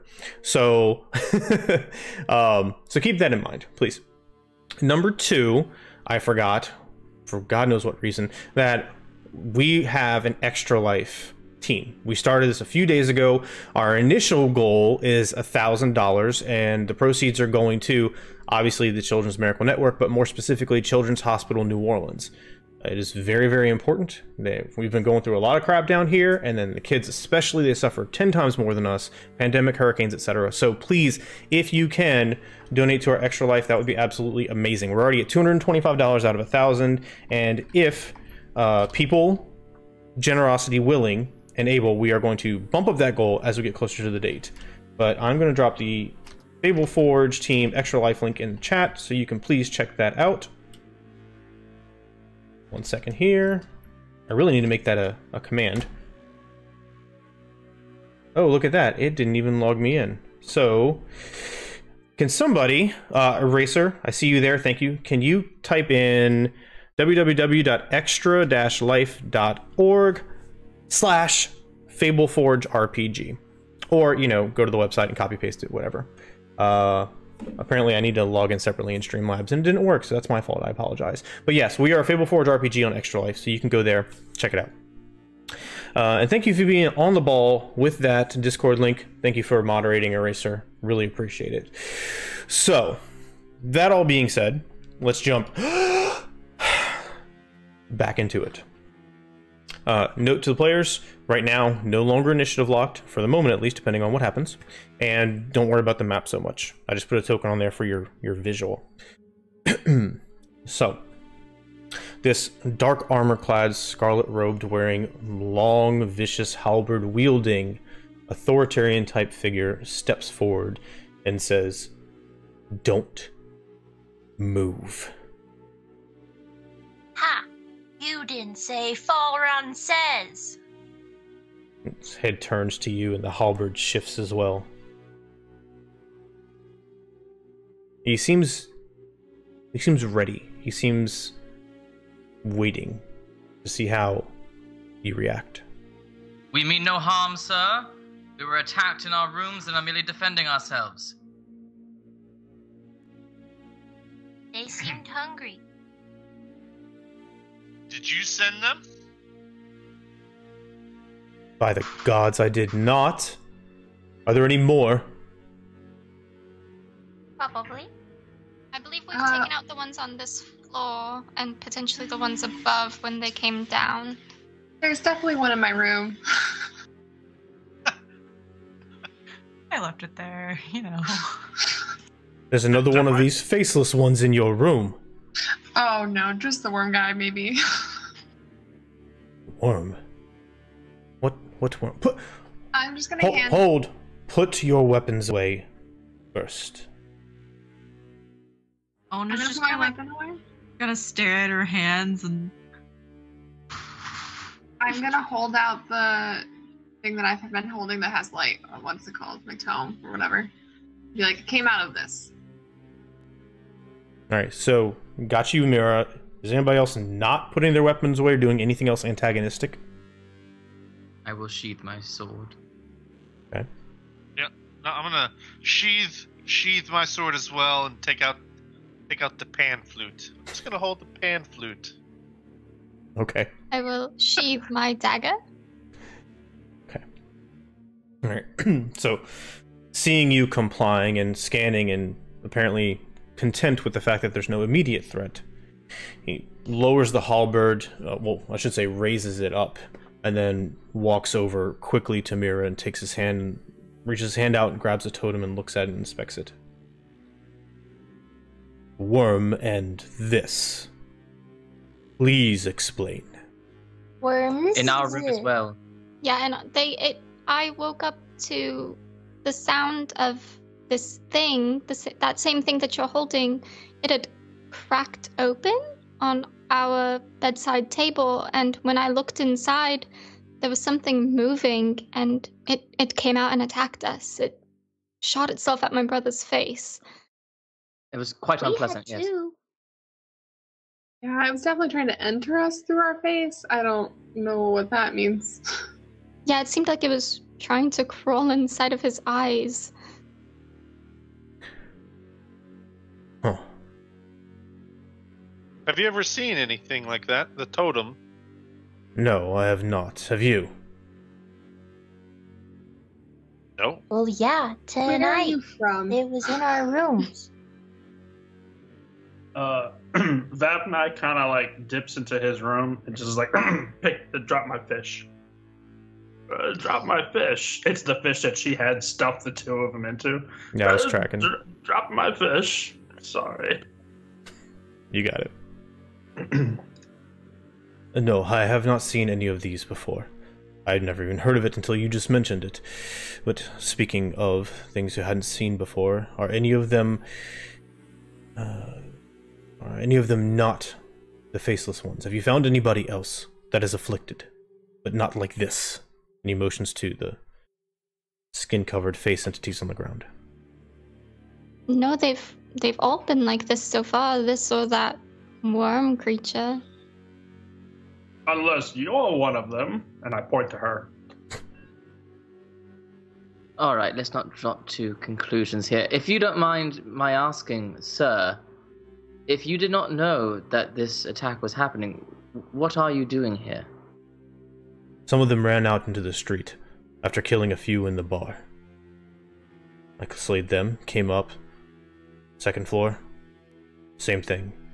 There were several of them, but there was also a few that were crazed. They're still down. Crazed. Yes, they're still down there. That door. Have you been in that room, or is it still locked? There is a door that is still closed in the hallway. I was about to point that out, but yeah, that one, we haven't been in there to check it out. No, we haven't. You can check it out for us, because we did a lot of work. Do you mind if I raise my sword again, sir? Just stay back. And so he takes a couple heavy steps forward, kind of brushing through you, not really caring too much about personal space or lightness. And you see he produces. I'm gonna sniff him as he goes past me. Give me your perception check.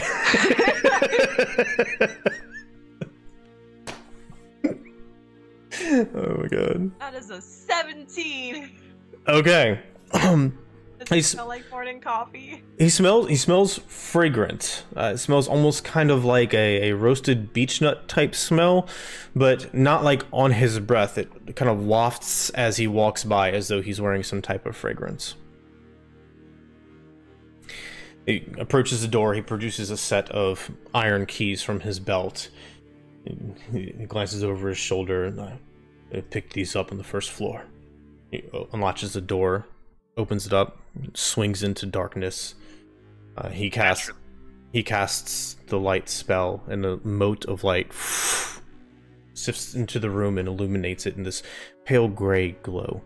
You see off on the back right, this is a double room, and you see in the furthest back right corner, huddled knees to chest, an elderly woman is sitting there, and she's just kind of slowly rocking and muttering to herself. Under her breath, can't really make out what she's saying. And you see, as soon as you all see this, he instantly picks the halberd up and points it in her direction and takes a couple of heavy footsteps forward. Easy, easy. I will follow him curiously. As will I. Sniffing him. Okay. He hears you walking behind him. He says, "Keep your distance." Clearly something is different with these as opposed to the others. Yes, and we do not know what form it takes, so keep your distance. Well, I think I can help you with that one. That one's an old woman. Are you asking? Or are you saying that? I'm not sure. No, I'm like, okay. I'm stating it, like, kind of like, okay. like, obviously, duh. They stop being what they are as you can obviously tell. Can you tell me the age of any of them? Or even the sex of any of them at this point? even their culture, anything? No. All of that I is a turn bit to more Vav'nye and say, spectrum. do you know her? As another old person. We do travel in similar circles, but I don't believe I know her. Well, she may have knitted me a new hat. Oh, Most of her face is hidden, but you do not recognize her, Vav'nye. But it's the hair. They all have distinctive hair. Sure. She just got her hair did. This individual you are not familiar with, I apologize. As fun as that would be. But you said she's in a rocking chair facing the window? No, like she's facing away from like the door? huddled in the corner between that little like 1.5 2 foot gap Right. between the bed and the wall against the far wall. She's huddled down in the corner, knees up to her chest, arms in front of them, face down, where you can just see her eyebrows and up, and she's just kind of slowly rocking and muttering. And every now and then it almost sounds as though the muttering to herself rises and falls in pitch rhythmically, as though she's kind of half singing, half murmuring. It's peculiar. But it doesn't sound like a language. It just sounds like it's just too quiet. It's too quiet. It's too quiet. That's fine. Okay. Careful. Steps another couple steps forward after instructing you all to step back. Halberd's still out. And he calls out, "You there? You there?" And she doesn't respond, so he takes another step. "Listen to me. Stand up if you can." He doesn't respond. "I said stand up!" And it Alright, stops. clearly she's not in her right head. He so- stops rocking. He stops rocking as you say that. He glances over his shoulder at you, and even though the majority of his face is covered, you can see his eyes piercing through. His eyebrows are furrowed, and he looks at you very intently, like, mind your business. Stay back. That's the intent you get. And she stopped rocking, and she stopped muttering altogether. And she slowly stands up. And she takes one step forward, and then the other foot catches up. Just sit down on the bed. Another step forward. The other foot catches up. This one kind of shuffling behind. They're now 3-4 feet away from each other. "I said sit!" She darts forward. She darts forward, and out of nowhere, he swings the halberd around, the blunt end. Well, we'll see if he hits, actually. He does not hit. He swings out, it goes over her head as she lowers and dives into his chest and tackles him. He loses his balance and falls backward, and she starts gripping at his chest and pulling it back. You can see now she has a normal face. Her eyes are wide open as though her eyelids are pulled back, and she is clawing at him and ripping at him. Are y'all doing anything? I want to tackle her. I was about to say the same thing. So Okay. it's gonna be like a dog pile? Yeah. Okay, one of y'all roll with advantage, or both of y'all roll. I bet you're stronger than me. Actually, I don't know. I'm actually pretty strong. I have +2 to strength. What do you got? As do I. Okay. You're lucky. Go. Okay. What am I rolling? Athletics. Okay, athletics. That is one of my skills. Do you have proficiency in it? Yeah. Okay, you go. We're not discussing mechanics, players. Come I'm on. really athletic. I look muscular. There you go. There you He go. like hops over me after Onah sits. Yeah. That's 17. Okay. So you lunge forward, you grip hold of her and jerk back. Her upper body rises up. Her knees are still on the ground. Her upper body rises up and her hands are out of reach, at least for the moment. He's reaching for the halberd. You have picked her up and away. What are you doing with her now that you've got her? I'm going to try to just sort of wrestle her down to the ground and just sort of pin her.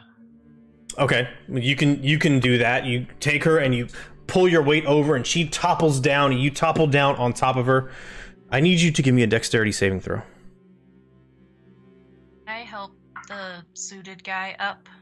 Yeah, easy enough. You rush over. He's reaching for his halberd, and he has murder in his eyes.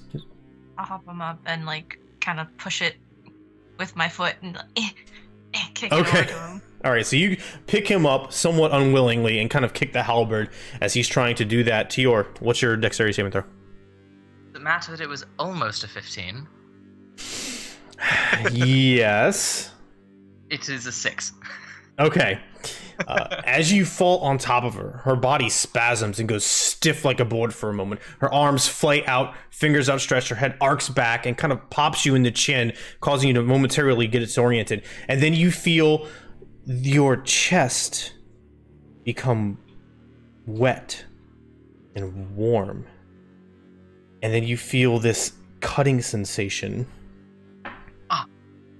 You take 5 slashing damage as your chest gets carved into from this being that burrows out of her back and starts clawing into your chest. You recoil a bit, it scurries, you see its back, it's almost like a worm, except now it has slightly smaller appendages and has these sharp serrated spines coming out its back.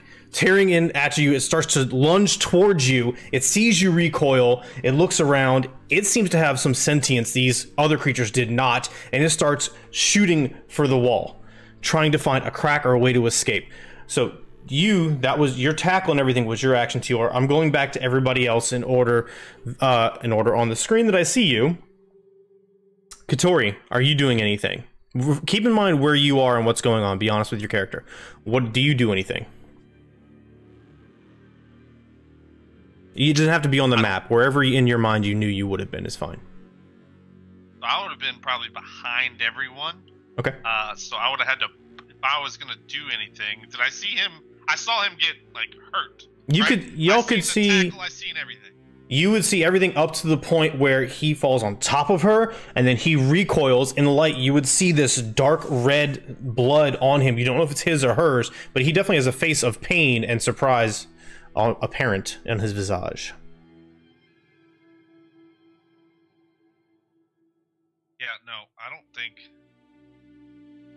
Unless I see the bug, then I wouldn't do anything. Okay, Vav'nye?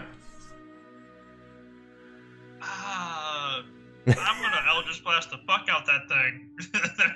It Okay. could be a whole lot of nope from across the hall. Alright. Nope! Give me an attack roll. Yeah, no, we ain't playing that shit. No, I only got a 12. Eldritch Blast comes out and it slams to the floor and chunks of wood splinter up. It kind of darts around them, these splinters, as they tumble across the room. You miss it, unfortunately. Ugh. Mihra, what are you doing? I'm gonna see Vav'nye do that and follow suit and also cast Eldritch Blast. Okay, it's another Eldritch Blast. Nat 20. Nat 20 hits. Roll damage. Great.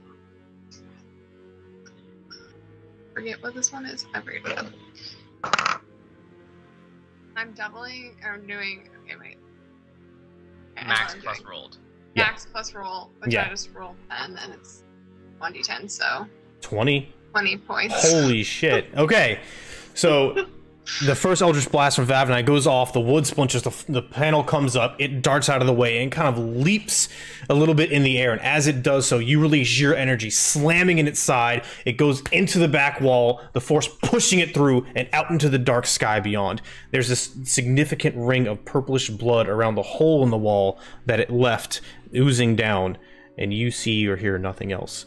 At this moment, the armored individual gets up with his halberd, he storms over to the wall and looks out frantically. God damn it. Don't leave the inn, and be careful. And he starts running out and going back down the stairs. What are y'all I doing? think we should definitely leave I'm- the inn. I'm Yeah. sprinting over to my brother, saying, "You fucking idiot! What did you I'm do?" fine. I'm fine. I didn't know it would attack from the back. You should always assume. I'm gonna go over as well and do a little healing word there. As it is healing word, so I would like to know what your healing word or words are. Hail. Hell no? What? Hell no. Hail.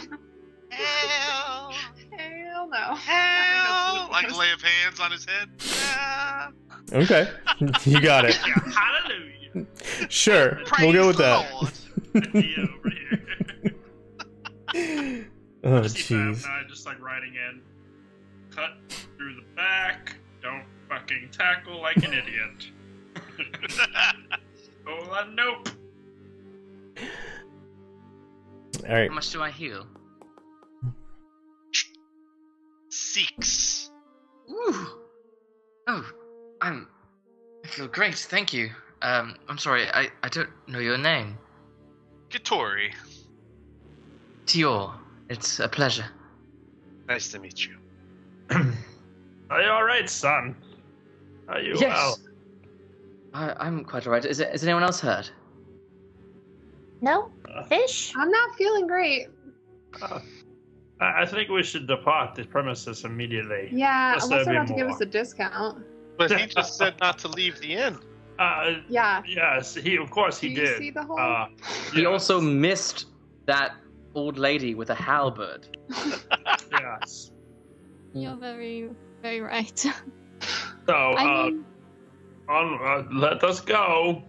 I've seen Anywhere all of you be more competent in a battle than that man. Mhm. Does but anyone know another place we could go to stay the rest of the night? Just I leave? have no idea. I know I don't want to stay here in case there are more of those things that maybe one of those things didn't break open suddenly and there's one trapped and it'll come get us. I just want to leave. But I also I don't do you think he'll come after us if we leave? I don't want him following us. I don't want to possible. stay inside the inn with those things. We can outside the inn is fine. He said don't leave, but fuck that guy. Let us leave. My question is what happened? Why with all these things in our rooms? Why did they all attack at the same Let's time? unpack that in another place, please. You'll see this I old need- man I just need- like I need hobble. second He's like, location, as some may call it. Don't mind me. Well, Like, do we still have that one totem? she gave it to him. No, I Okay. handed it to him. Uh, I don't want Is there it. a totem? Is there a totem in this room? There's a totem in every room. There we go. Do you think that the Tavern Keeper is still alive? Could we ask him where to go? Let's see I'll what it find looks like out. downstairs. Just Yeah, sneak I- upstairs. He You won't hear know. the It'll be old man fine. just like clacking down the stairs. Quietly. I will quickly run back to my room and just Tippy pack up toes. my backpack with all my books and such, and then I will join everyone downstairs. Yeah, I didn't have anything out but Mother's journal, so that would already be with me. I think while everyone was kind of discussing about do we stay or do we go, Onah's kind of in the room with the now hollow old lady and just kind of like examining her, like little claw movement here, trying to like move, like see, and like just observing a little bit to see where it like would have burrowed, how big it was, that kind of thing. Okay. You can give me an investigation or medical check.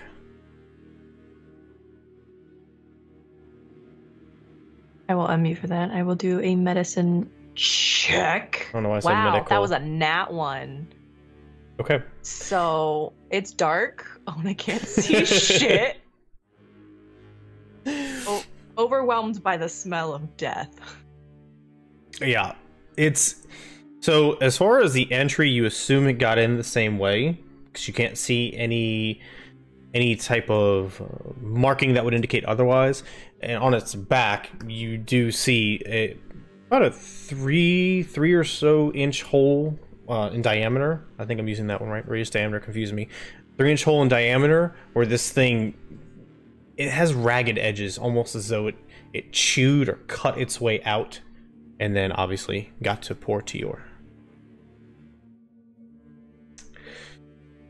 As I'm making my way down the hall after packing up my bag, I pass by the room and quickly turn back. Everything all right in here? Yeah, this smells bad. Once we're out of there, can I look at this? Can I take a look at where it? What it? Can I? Well, it's I'll sort of move my armor around and my shirt. It's basically healed now because of that cat fella. Sorry. Yes. But we'll talk later. It's fine. And then Onah will like get up and start walking by and like, oh here, and like give him a fish and then just keep walking. Oh, if I might just have one piece of advice. Find something to wipe your hands on. You're covered in blood. Oh yeah. Right. The fish is clean and You'll follow. Okay, so from the second floor down to the first floor, as a reminder, this floor, similar in size, except it is divided up into 6 rooms instead of, I want to say it was 10 or 11 rooms on the third floor. Larger, more opulent. You see every door is open. A couple of them have been kicked in. Some have been opened normally. Out of the 6 rooms, you find 2 people. All the other rooms seem undisturbed, aside from the fact it looks like somebody got up out of bed, walked out, and didn't touch anything else. In these 2 rooms, walking by, one, you see a kind of... My brain's not working. A kind of overweight, from the hair and the clothes that are scattered about the room that he obviously threw off when he got into bed. Relatively well-to-do merchantman or something similar. He is lying on the bed, but what's peculiar is that his arms are kind of rigid and arced backward. Likewise, his legs are rigid and arced downward, and so he's almost, from shoulders to feet, almost like a bridge locked in place, staring up at the ceiling. You can see the rise and fall of his chest, but his body is not moving. Next, two doors down on the right-hand side, you see a young child. Whether they were here alone or with any adults, it appears there were adults in the room from the other clothing, but this child couldn't be a young boy more than 8 or 9, a human child. And he's standing there, looking at a wall, a few inches away, just standing, seemingly oblivious to the world. You continue on downward. There's no signs of fighting, blood, or disruption anywhere on the second floor. Go down the stairs to the first floor. It is a wide open area. The only thing outside of the multitude of circular tables and chairs is the bar off to the right-hand side. The bar is in disarray. Bottles have been scattered. They're all over the floor. Trays are toppled. Food is all over the floor. It seems like there was a crowd that got out in a rush. You see 2 other individuals, faceless individuals, that have been hacked in 2 with a huge blade. And you see several seemingly unaffected people that were taking in the tavern atmosphere that got on the wrong side of them before they were put down. The barkeep, a half-orc, almost looks like an orc and elf heritage. Very thin, very graceful figures. She is slumped over the bar with a couple of bloody knives next to her. The doors to the tavern, there's double doors, and they are swung open and held open with a couple of chairs from inside the tavern room. And standing there, backs to you, facing outward, are 2 more of these dark armored, halberd wielding individuals.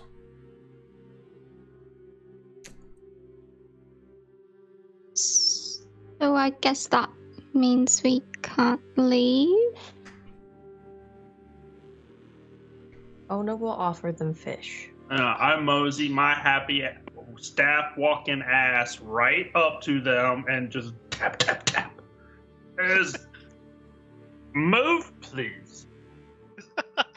I am not staying here. I'm gonna go to the corner and cast Disguise Self to look like the guy that we were just dealing with upstairs. Oh, jeez. Okay. And walk up to them and say, these these folk are allowed to leave. Are good to go. Okay. They're with me. Nice. Okay. Give me a persuasion check with disadvantage. Deception? Are you sure it's not deception? No. I mean, you could, sure, whichever one you prefer is fine. Well, I definitely prefer deception because I have a +5. So, 17 with disadvantage. Okay. Without turning around to acknowledge you, Vav'nye, or you, Mihra, the one on the right-hand side says, that's not happening. Lieutenant Jaren came through already and told us you weren't to leave until the night captain arrives, so you can just go back in there and be quiet.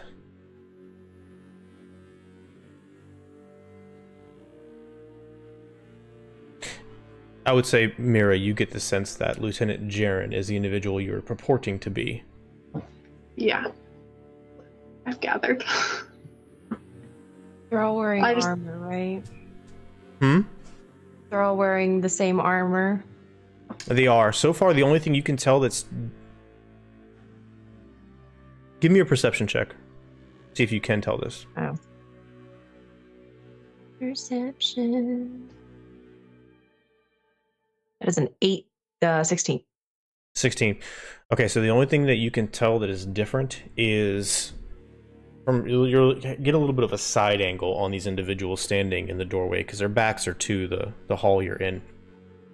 You see that they both each have a different sigil on their armor on the upper left breast, and that likewise is different from the one that was on Lieutenant Jaren's armor.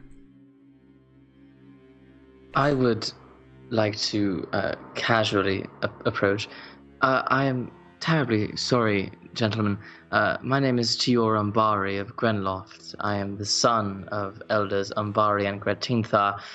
We are merely looking for some sort of answers here. We were sleeping peacefully in this tavern and were attacked in the middle of the night. If we had not acted as quick as we had, we might be amongst the dead here.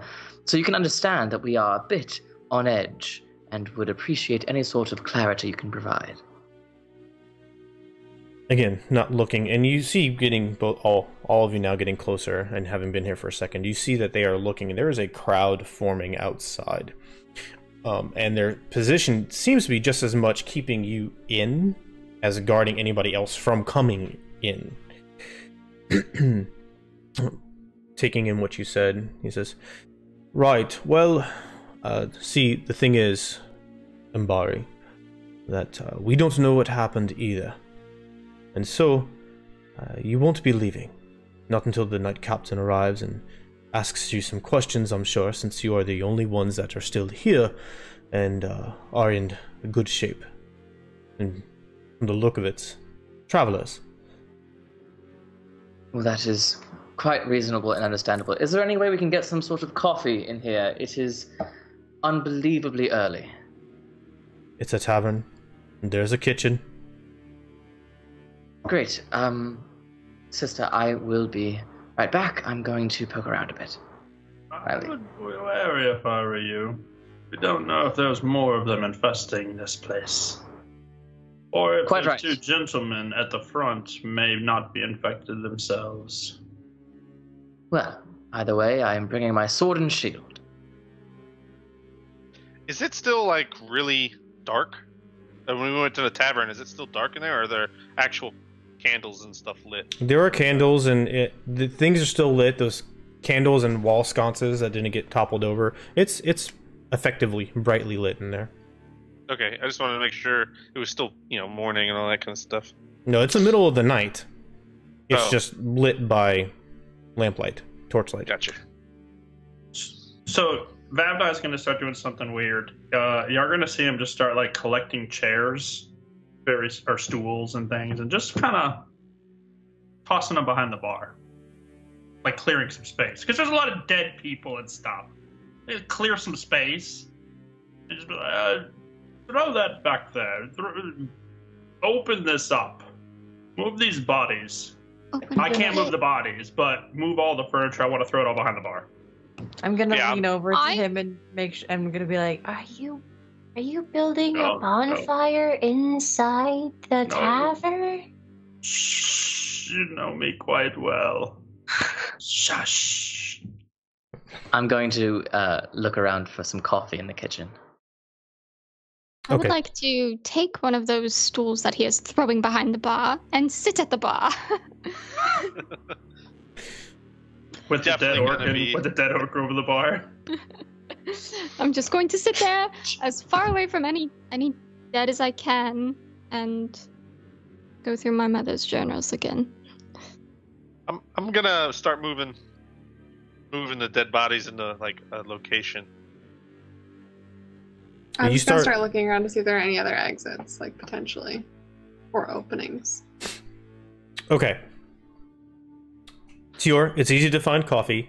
Vav'nye, as long as you're not touching any bodies, you are undisturbed. Katori, roll d20 to see how many seconds you get moving bodies before the guards at the door notice. Mihra, give me a perception check.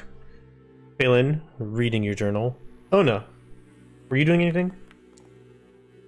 17. I was suspiciously suspecting Vav'nye of what Okay. I exactly knew, and then like suspiciously eating a fish. Shout out to the DM Unsuspectedly. for just handling all like 8 of those things at the same time. Thank you. Yeah. You're able to move one body halfway across the room, Katori, before you hear a heavy foot stomp. Don't move the victims. Onah says with half fish filled mouth. I think we're the real victims here. Making us sit in a room with them. Just like eyeing them in the corner, shoving her face with more fish. The head that was turned back to Katori turns back now, facing outward once more, and you hear, "Perhaps. We'll see about that."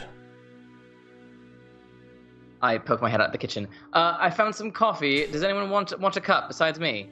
Yeah. I'll take one. Yes, please. Around our fearless protectors. Anyone want some caffeine? No, thank you. Right, so just for us then. Great, I'll be right back. I rolled a 17 for my perception, by the way. Okay. The Hole in the Wall Tavern gets its name because when it was first erected, and a little bit of background lore you don't really need to know, but when it was first erected, the windows, the stonesmith who created it, decided to have a little fun. And so the windows are all relatively large, probably 3-foot diameter. 3-foot diameter, essentially open holes in the walls. There are several of them here on the first floor, and likewise repeat themselves going up. And so, the patrons at the time said, "Oh, look, it's a big hole in the wall." And the name kind of stuck. So they ran with it. So yes, there are ways out. The lowest part of where the circle comes down and opens up, that lowest part down here, probably no more than 2.5 feet up. You could step out if you really wanted to. Can I just go up to one of them and look outside and see if I see anything? The crowd's like going around the whole building, or seems to just be at the front. So the doors are swung outward. I apologize. Swung outward and held in place with 2 chairs that are kind of propped up against them. You can go up to their back, but to see anything further than like a 45-foot cone on either side, you'd have to get past them. You can look out the windows. There's alleys. Yeah. There's alleys on either side of it, with maybe 10 feet between you and the next building over. They are dark. Dark vision. You can see up and down them. There's trash and refuse, and there's a couple of people that are kind of being super nosy. You don't see any guards right there on the sides. Out the back, there is a guard that singular, and he's kind of meandering back and forth, but there is a crowd forming on the street behind you as well. All right, I'm gonna pull my companion over and just say, I think we could escape out the windows if we had a distraction. What do you think?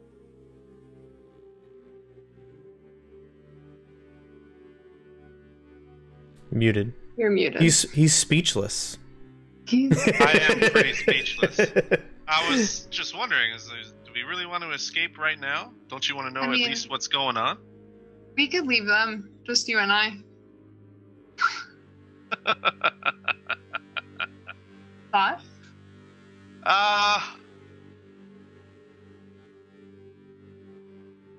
I'd rather not, but I will cook up a distraction in case of emergencies. Okay. Perfect. Coffee, anyone? I bring out the 6 cups of coffee.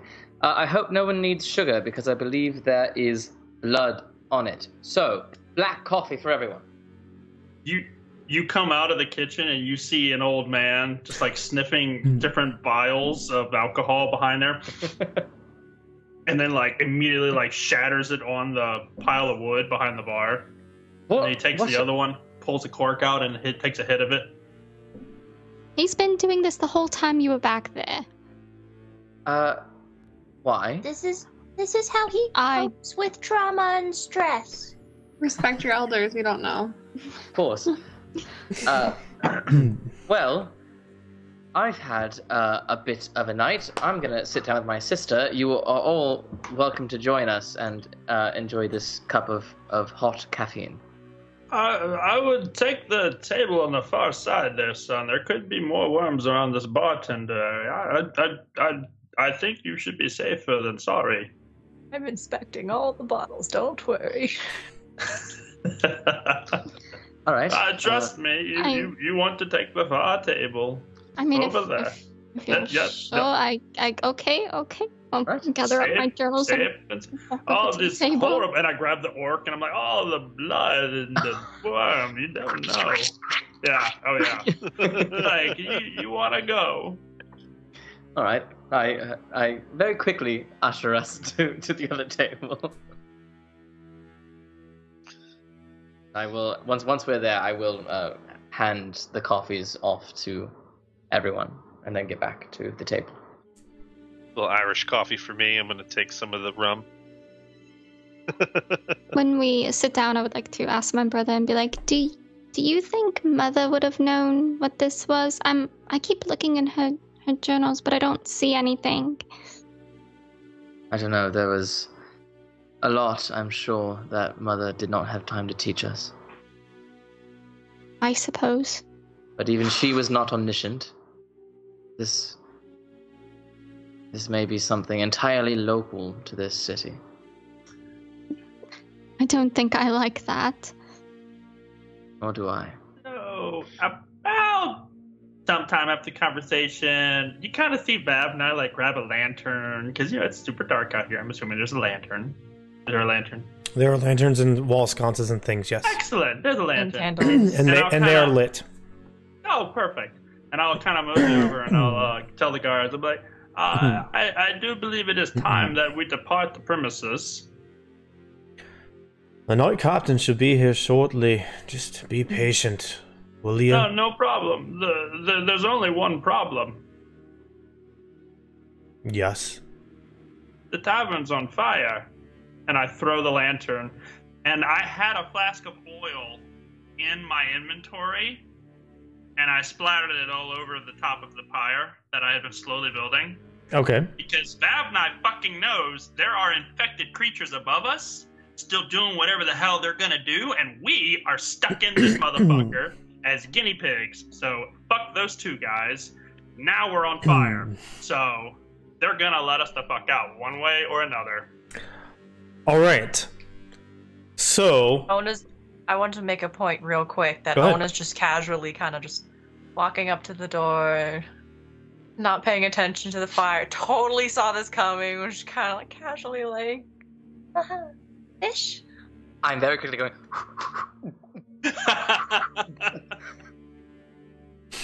all right.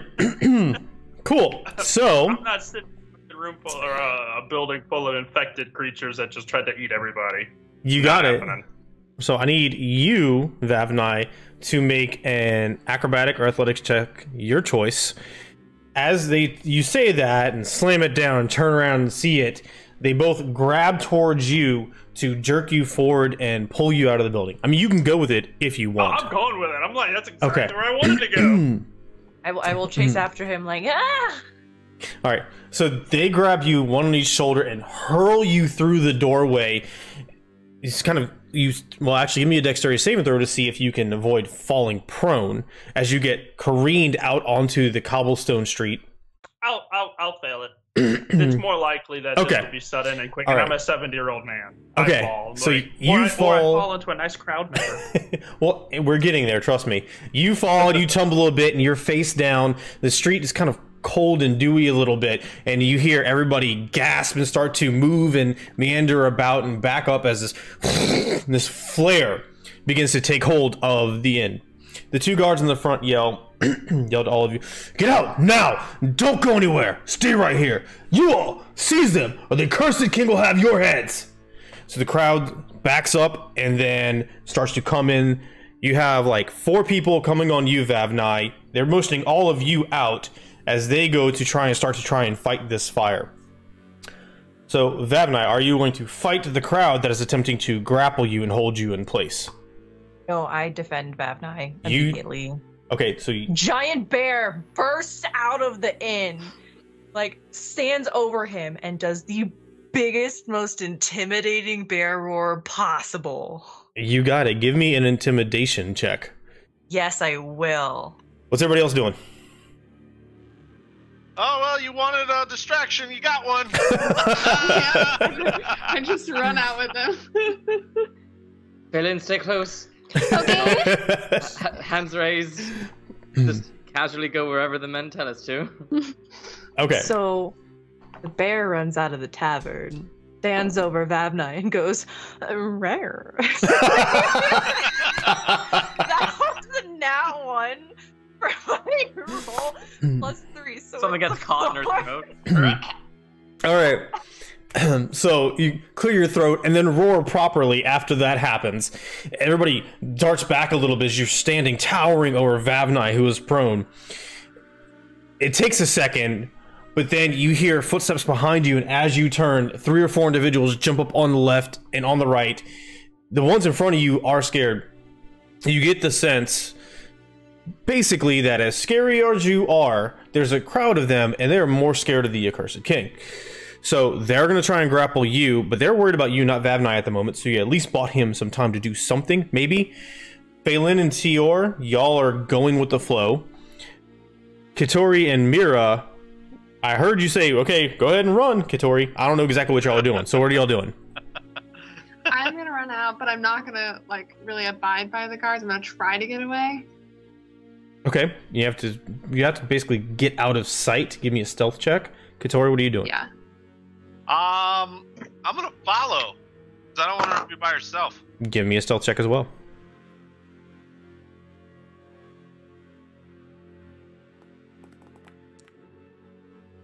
Yeah, that's an 11.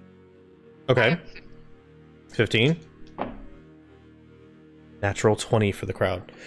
So you'd make it a little bit of the ways through. They start back between the fire and the bear and the guard shouting. They back up, and you jerk through this first couple rows of onlookers. You start blend in. You hunch down low, and then a couple of steps in, you meet this big burly individual, and you bump into him accidentally. And he looks down at you and, "Where are you going?" And kind of shoves you back into Keatoris, who kind of stumbles a bit, and then eyes get on you as well. So y'all are about to be trying held. Let's resolve. Fay'lnn and Tior, y'all come out, and y'all are kind of, there's eyes on you. You just kind of go off to the side and stay put, and nobody's messing with you right now. So I got a 12 to grapple you, Onah. So athletics or acrobatics, your choice.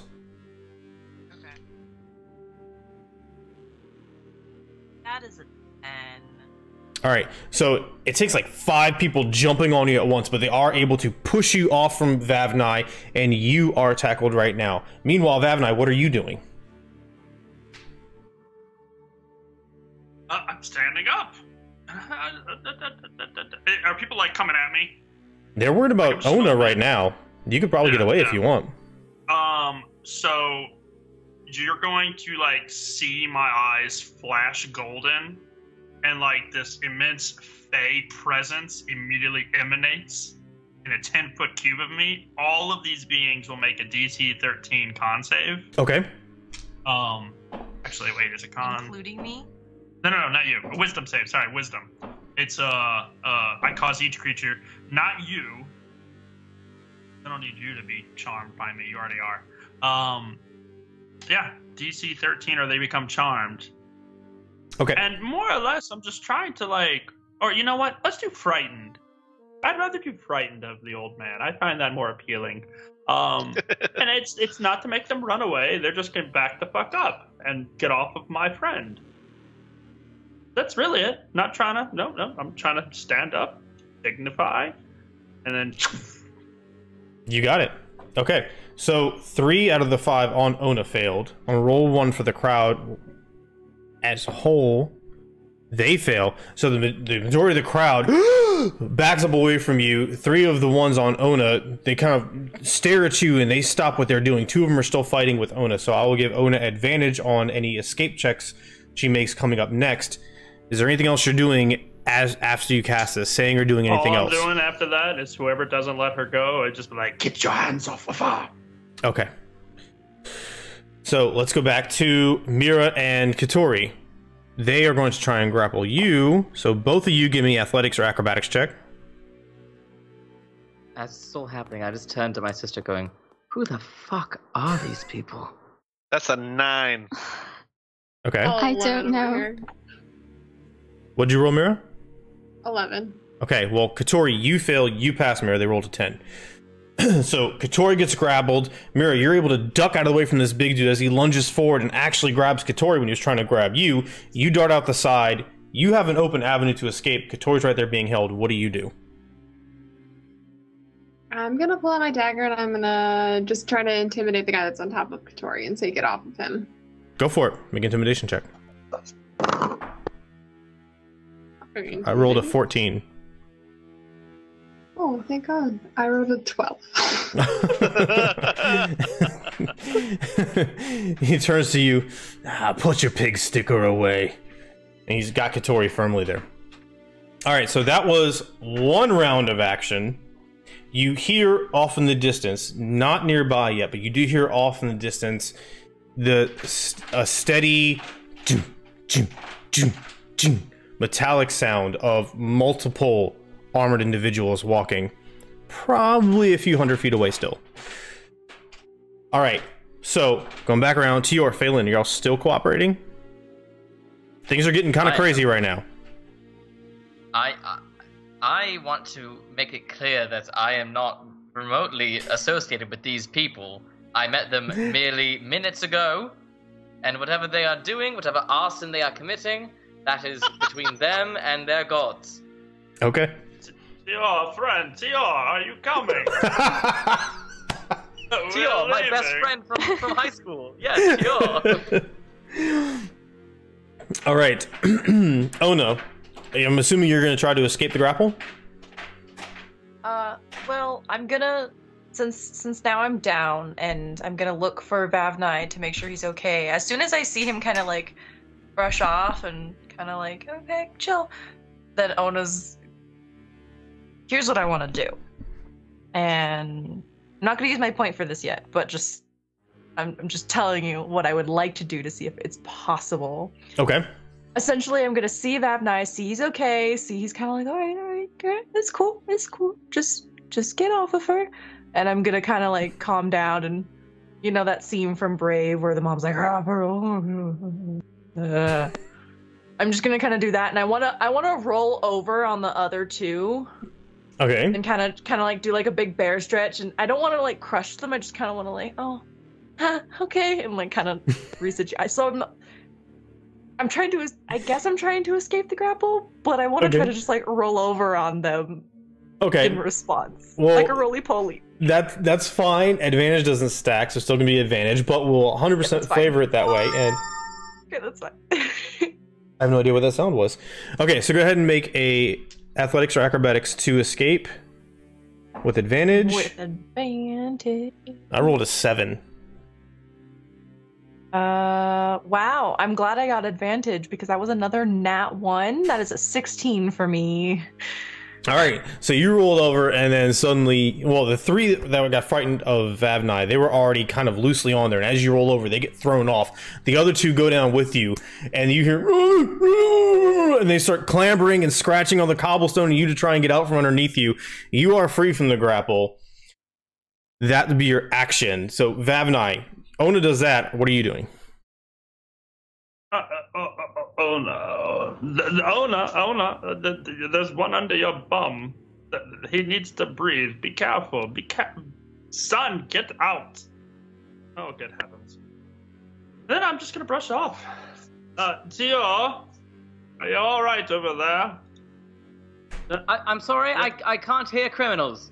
Fay'lnn, are you all right? The fire didn't burn you, did it? No thanks to you, though, but, we're fine. Good to hear, friends. You animal. And then, and I'll be like, where are the other 2? What were their names? Mihra, Keatoris. Mihra, get your hands off of her. Have we said each other's names? I thought we Now we all have. Now we all have. Now you have. Where's my cat? Where's the cat singer man thing? Jeez. No, that one. Where's the cat with a pan flute? Yeah, where's that cat with a pan flute? Yeah, but that's it. I'm not going anywhere. I'm just standing up, holding on to my staff, like kind of directing everybody, and like just easy going now. I'm outside. I'm not in a burning building, and I'm just gonna admire the fire. Okay, you got it. All right, Keatoris and Mihra. What are y'all doing? I am gonna see this fire take hold of this building and kind of just stare. Okay, so this big burly dude is hands on your shoulders, pinned you down. You're not quite prone, but he's got you he's kind of holding your weight up because he tripped you up a little bit, and you're just gonna stare at the fire. I'm just making sure you understand where your situation is. Yeah, no, I'm gonna be lost in thought from obviously my previous experiences with big old fire. Okay. So I'm gonna be automatically fail a. I'm not gonna try to escape. So I'm just gonna be grappled. Okay. I'm gonna try to push the guy off of him and say, "This is the closest thing I've ever had to a friend," and push this guy.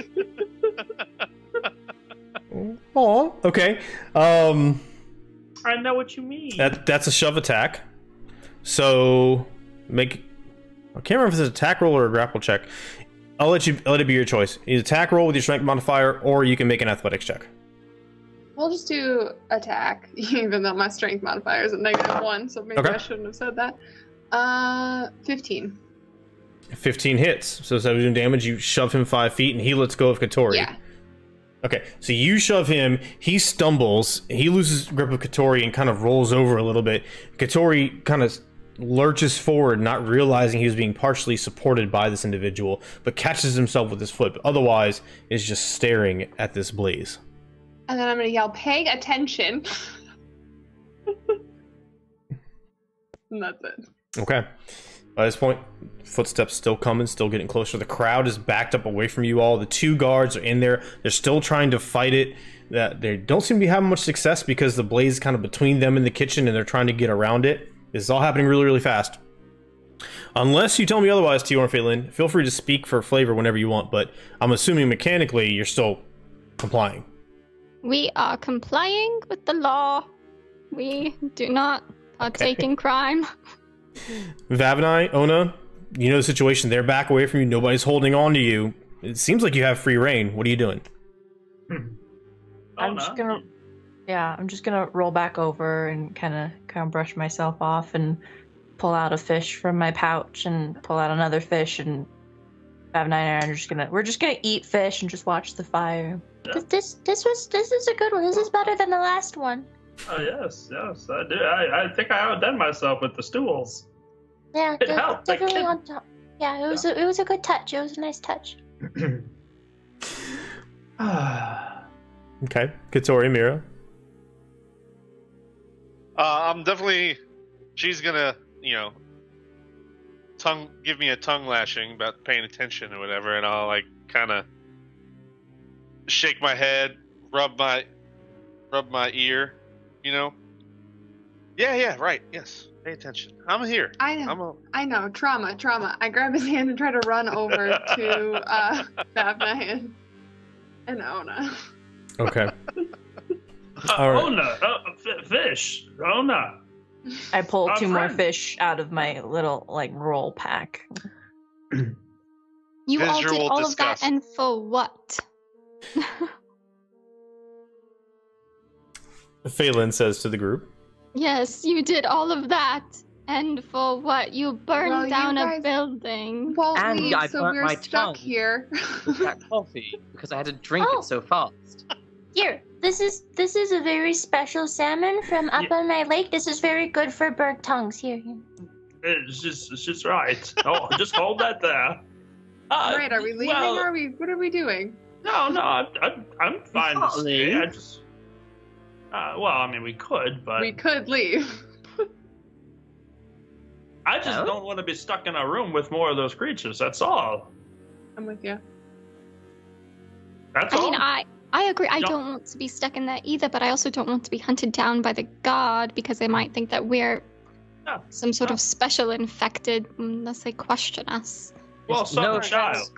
Well, Let's sit in man, a peaceful but- circle and share some fish, and it'll be fine. That's it. That was a bit impulsive back there. A bit of a wild card move. That You doesn't could- seem too impulsive. He was preparing it the whole time. That was Yeah. like 10 minutes of preparation. That was not That was- impulsive at all. Quite a bit of preparation. Where Did I you see come how long from. it took me to move those chairs? A bit of communication is all. Just Yes, if you had just said like I'm going to burn the place down, we would have possibly gone along with it. But instead, you just burnt the place down. Would you have really? I would have considered it. Really? I wouldn't have And we bothered to would have make debated coffee. it. It would have taken too long to debate. I think it was a great choice. I like her. I'm gonna pass another fish to her, just not even looking at just. There's your. Enjoy that one. Where are all these fish coming from? She has That's- a fish pocket. Don't ask questions you don't want to know the answers to. Penguin style. She has a bag of holding, but it's just a She fish. literally does. She has a bag of holding full of nothing but fish. It's a flap of fish holding. A flap of fish holding. Yeah, there's an entire lake in that pouch, and nobody knows it. So you notice, as you're discussing and looking at the fish, the crowds begin to part in the road, the direction that you heard those footsteps coming from the back and then at first. And you notice at first because the crowd gets so quiet from that direction, and then you see him slowly starting to part. Y'all still sticking around? I mean, yeah, I don't see a reason to leave. Might have as well. Yeah, let's not immediately Yeah. become criminals. As soon as I see someone within like 10 feet of us, I'm just gonna pull out another fish and with In like the a fish same in my action, mouth. Yor puts his hands up. Same. Okay. Nice day for a bonfire. And some fish with friends. All right. So the crowd parts nearest to you, and you see standing in front of them, walking toward, is a relatively tall human male. His somewhat fair skin, short, wavy hair, clean shaven, and his armor is reminiscent of that of the other individuals you have encountered. The differences being that underneath his black cloak, there's no metal. Underneath his black cloak is this bright red vest and kind of a parchment colored undershirt. He has huge spiked greaves and pauldrons coming up 6-7 inches. This massive skull for his around the girder for his metallic armor on his pants. Words, y'all. But over his shoulder, he has this long, silvery, but also seemingly made of stone warhammer with these huge glyphs etched into the side. They don't seem arcane, they seem symbolic. he comes to a stop 10-15 feet away from you, and everybody shortly thereafter is traveling with about 10 more of these individuals. They come to a stop behind him, all of them halberds. They come down at one time.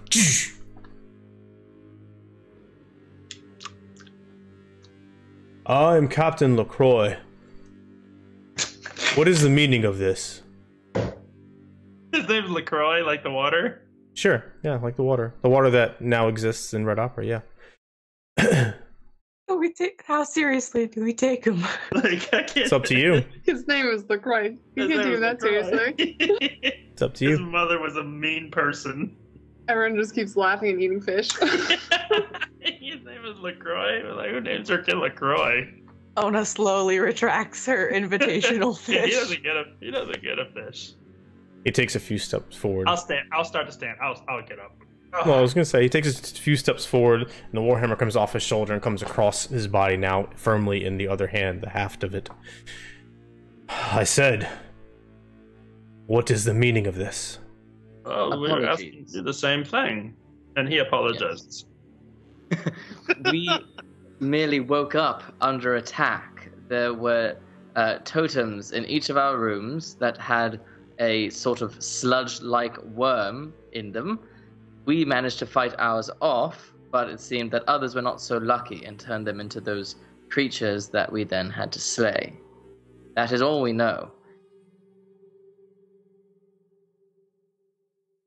You speak in riddles. I have no idea what you're talking about. Why is the hole in the wall on fire? Well, I burned it down. What better way to get rid of an infestation than fire? Yeah, let me start from the beginning. Hand me your totem, please. Seize them! And then all 10 of them start to walk forward. That's Not fucking no lying. riddle. I mean, honestly. I mean, swear. you What literally do just told me you you know? burned the inn. I don't know what you expect. It's like we stopped the plague. That he doesn't know exists yet. Pay Give attention! us a chance to Yeah, show him. You started out by admitting to arson. Kind of also I destroyed saved all of the this- evidence. I didn't destroy the evidence. I saved this town. Moving on. Back in character. Seize them! And they start to form a ring around you, halberds out. What was the name of the Just- captain? Or what was the Yeah, name of the other big, the first What was his name? person. Lieutenant- I feel like armored it starts with a person. J. I feel like it starts with a J. Lieutenant but I don't know Jaren. why. Jaren. You Lieutenant have to ask Jaren Jaren. can You know our vouch. buddy. Everybody's He's like our buddy. Jaren. Yeah. He really Jaren likes us. saw the Yeah, Lieutenant faceless Jaren. people. We're actually besties.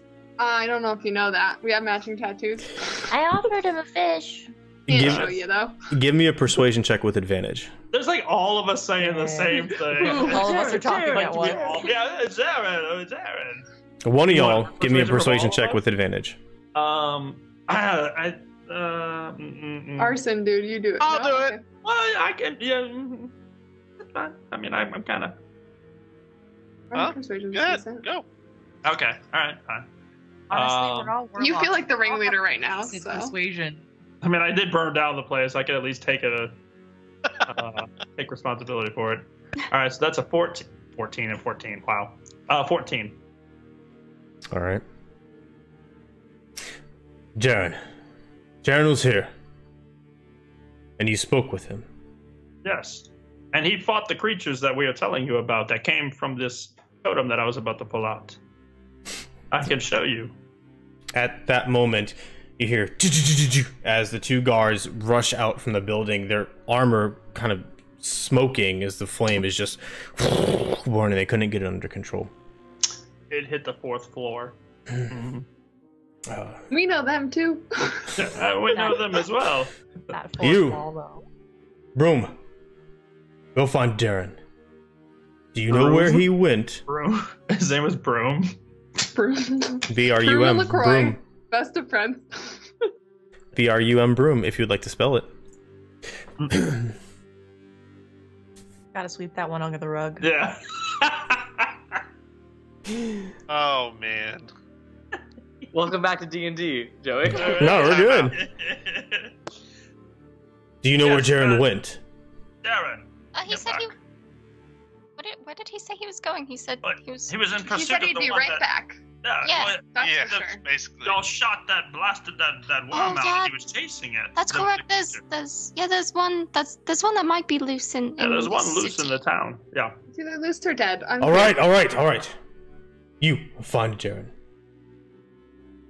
You all. Yep. You claim you're innocent.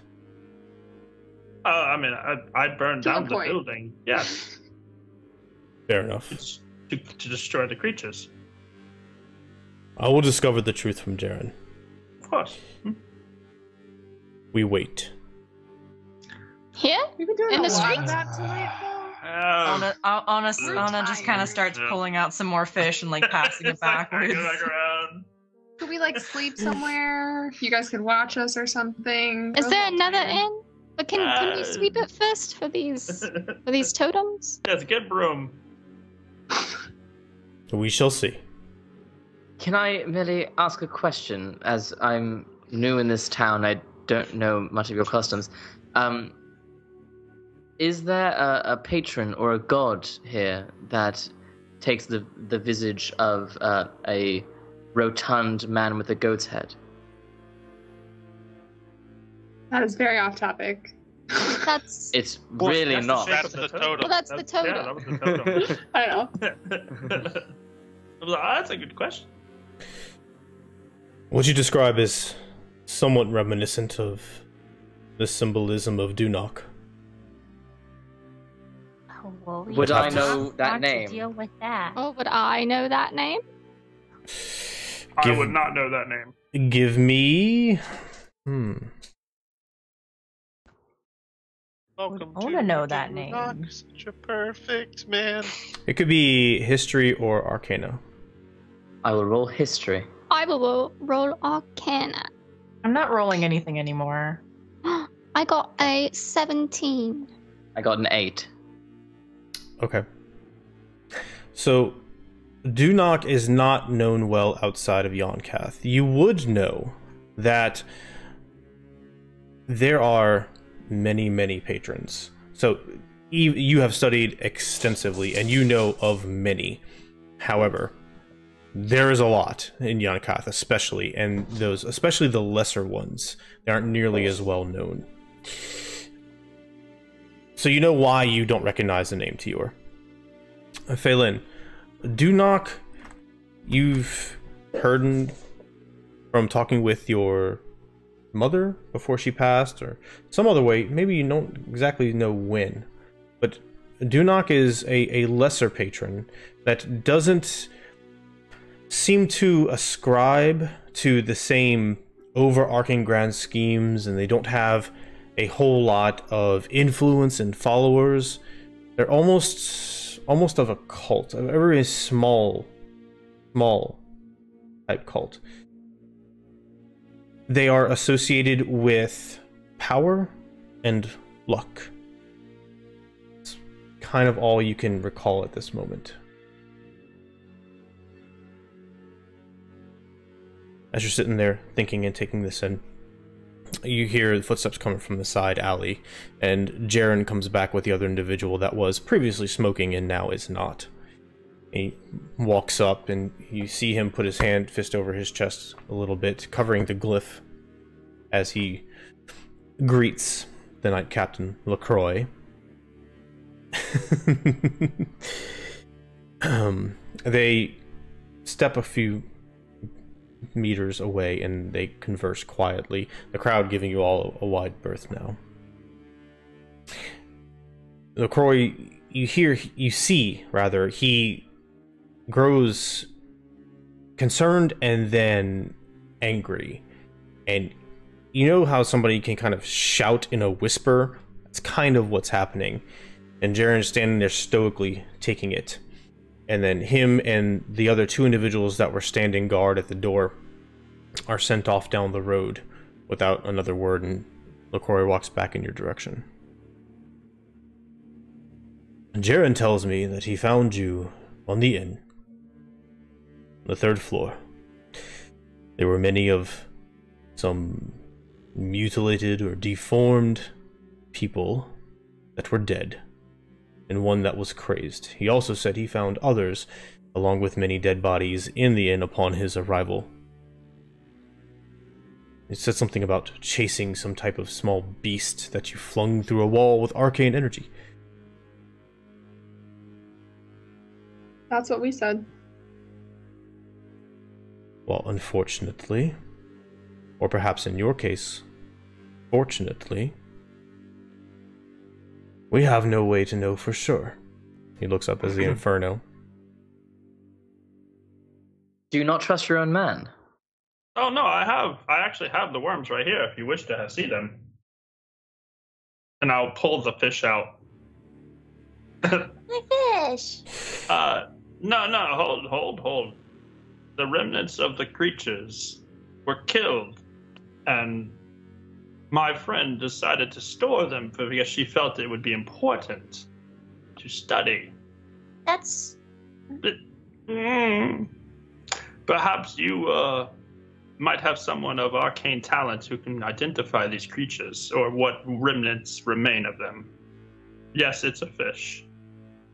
Yes, I understand exactly what you're looking at. It's questionable at best, but they are inside the fish. There you go. He hesitantly reaches out his hand to take the fish and responds to you, Tior. It's nothing about trusting Jaren. He simply cannot vouch for your innocence or guilt. And so he takes it and looks at it and kind of peers in the mouth a little bit and then hands it off and whispers to one of the other individuals with him. We will see to the veracity of this. Regardless of your involvement, you have burned down the tavern, which is a crime. And perhaps there was some infection. And perhaps you brought it here yourselves. Perhaps you're all working in concert. This is some elaborate scheme to disrupt us at one of our most perilous hours.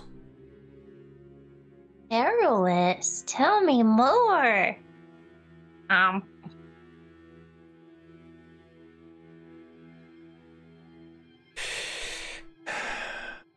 As I was saying. Fine. If you're innocent, and if you wish to recompense for burning down the tavern, I have not the people to spare on this. And as you said, have somebody with arcane talents look into it. Well, it appears to me that more than one of you have said talents, and you're probably even warlocks yourselves. So Tior very consciously looks down at his Can feet. he read our minds? 5 of us are. I don't know the rest of it. We all just met tonight, but yeah. I mean, we were all patrons of this tavern. Did others survive? I'm sure they went to the same thing, but... we know of no other survivors. Jaren says there was some, and again looks up at the blaze. Not in there. They must have escaped before the god showed up. That may be, and we will look for them. In the meantime, we will fit you with devices so we know that you do not leave, or if you do leave, so that we can find you. And in service to the great city of Yonkath, and to make up for your crime, you will find who is responsible. And then you may have your freedom. I think it What was the worm's devices? fault. What devices are we talking about? So you mean to hold us hostage in this city until we repay this debt by what exactly? Hunting down this thing? Consider it a service release from the prison. You perform an act of service to make up for destroying one of the most popular inns in Yonkath. And you also get to prove what you are saying to be true, since all we have are, according to you, a couple of dead worms inside a dead fish to prove your story. All right, that's all right. This shouldn't be too hard, sir, Captain. In this town, do you know of any sort of leader of some sort of religion to Duloch? Show him the statue. The statue, son. Yes, this was clearly orchestrated by supporters of Dunok. So, if we know who supports Dunok in this town, surely that's the best place to start. Or potentially if you could figure out exactly where these totems came from, because they're all inscribed with the same message and they all look the same. They had to come from somewhere. So if you find the place that they came from, you could potentially find more of these things and our story would be proven. Unless this is not the only inn to have taken in such a shipment. Which is what brings me to my next point, Captain. This is a very odd thing to happen all at once, for seemingly no reason. It seems to me like this would be one hell of a distraction to keep all the guards busy while something else is at play. All the more reason I cannot spare any of my guards to run down what may be a red herring. Now, we have received reports throughout the city of strange happenings tonight, this one in a long list of many. Not that strange things happening is anything unfamiliar in Yonkath, but similar reports throughout the city. And so we have to manage them. We have to protect what we can. We have to make sure nobody else burns anything down on a whim. At this point, you know that this happened other places. You see several individuals. One second. You see several other individuals come out from the guards surrounding you. Their halberds have been handed off, and there are 6 of them, and they produce from behind them this kind of platinum-colored, smooth, otherwise unremarkable bracelet that splits in 2, and they're all holding them in your direction as he is talking to you. Now, what were you saying, Mihra? If you know this has happened other places, how are we responsible to figure it all out? That's a wonderful question. I hope you can find the answers to. Perhaps you're not, or perhaps you're part of a larger network and you're the only ones we've found first. Can you please just let us know if there is some sort of priest or priestess, some sort of leader that you know of the religion of Dunok? There are followers of Dunok here. Do they have a leader? They are scrambled. They are infrequent. And so far, they haven't caused any problems. Did y'all, DM question, trying to remember, because getting a lot of stuff from different angles. Did y'all produce the totem? I'm trying to recall. Okay. That's what I was telling. Yeah, I was telling him, give the, here's the I thought so. I'm just trying to keep up. Okay. Yeah. Well, that was the thing. We pulled it out. Yeah. But he turned around and was like, "Get them, arrest them, blah blah blah." Right. Yeah. So, from the crowd, the civilians standing back, they can still see all of this. You hear from the side, "Oi, Lord!" A woman somewhere is calling out. He looks over. If I may, Lord. I seen those. Come, speak. And she walks up, and she says, "I yesterday, in the bazaar, saw a merchant there. He was giving everybody everything they wanted, and he had boxes of those." Anything else? No, I just passed by, but he was making quite a big show of it. Perhaps the innkeeper got him from there, or perhaps he knows where they came from. And he looks to you. Well... Seems like a lead to me. A lead? Yeah, no. Perhaps. Either way, I have no more time to tarry, so... On with the bracelets. I have things to tend to. Check out your lead, prove your innocence, and we'll see about forgiving you for this. I didn't even burn it down. And who are you? Your order guard. Who are you? The what? I am Knight Captain LaCroix of the Accursed Guard. The Accursed Guard. We hold order and protect the people of Yonkath from anything which threatens their welfare, within or without the walls. Sounds like you slipped tonight, buddy. He shoots daggers in your direction. Are there She just any noms on her fish? Are there any non-cursed guards? Are they like a tier up? A blessed gods. Are there Concerned. a blessed guard that we could speak with? I mean, He looks at you for a second, and then turns and walks off. I don't understand. If he's a cursed, I want to talk to the blessed. Makes I perfect believe sense. they are probably named after the accursed king. So you have the 6 individuals there, and then the 4 other ones still have their halberds out, and they are waiting to... They don't seem to be forcing it, at least not yet, but they are holding these bracelets out. Yeah, I'll put one on. Yeah. I'll grab Can you put one on my one. ankle instead of my hand? Doesn't really go with my outfit. Cut the foot. All right. It clashes. As you You put it around my neck. as you as you extend your How small arms is your out, neck? your wrists, they get close, and you see, depending on you as the individual, the bracelets either swell or shrink to provide a more firm fit. As your flesh touches the skin, you feel it's very chill, abnormally chill, and they close it around you, and the crack disappears with an arcane flare of energy. You also get this strange feeling. You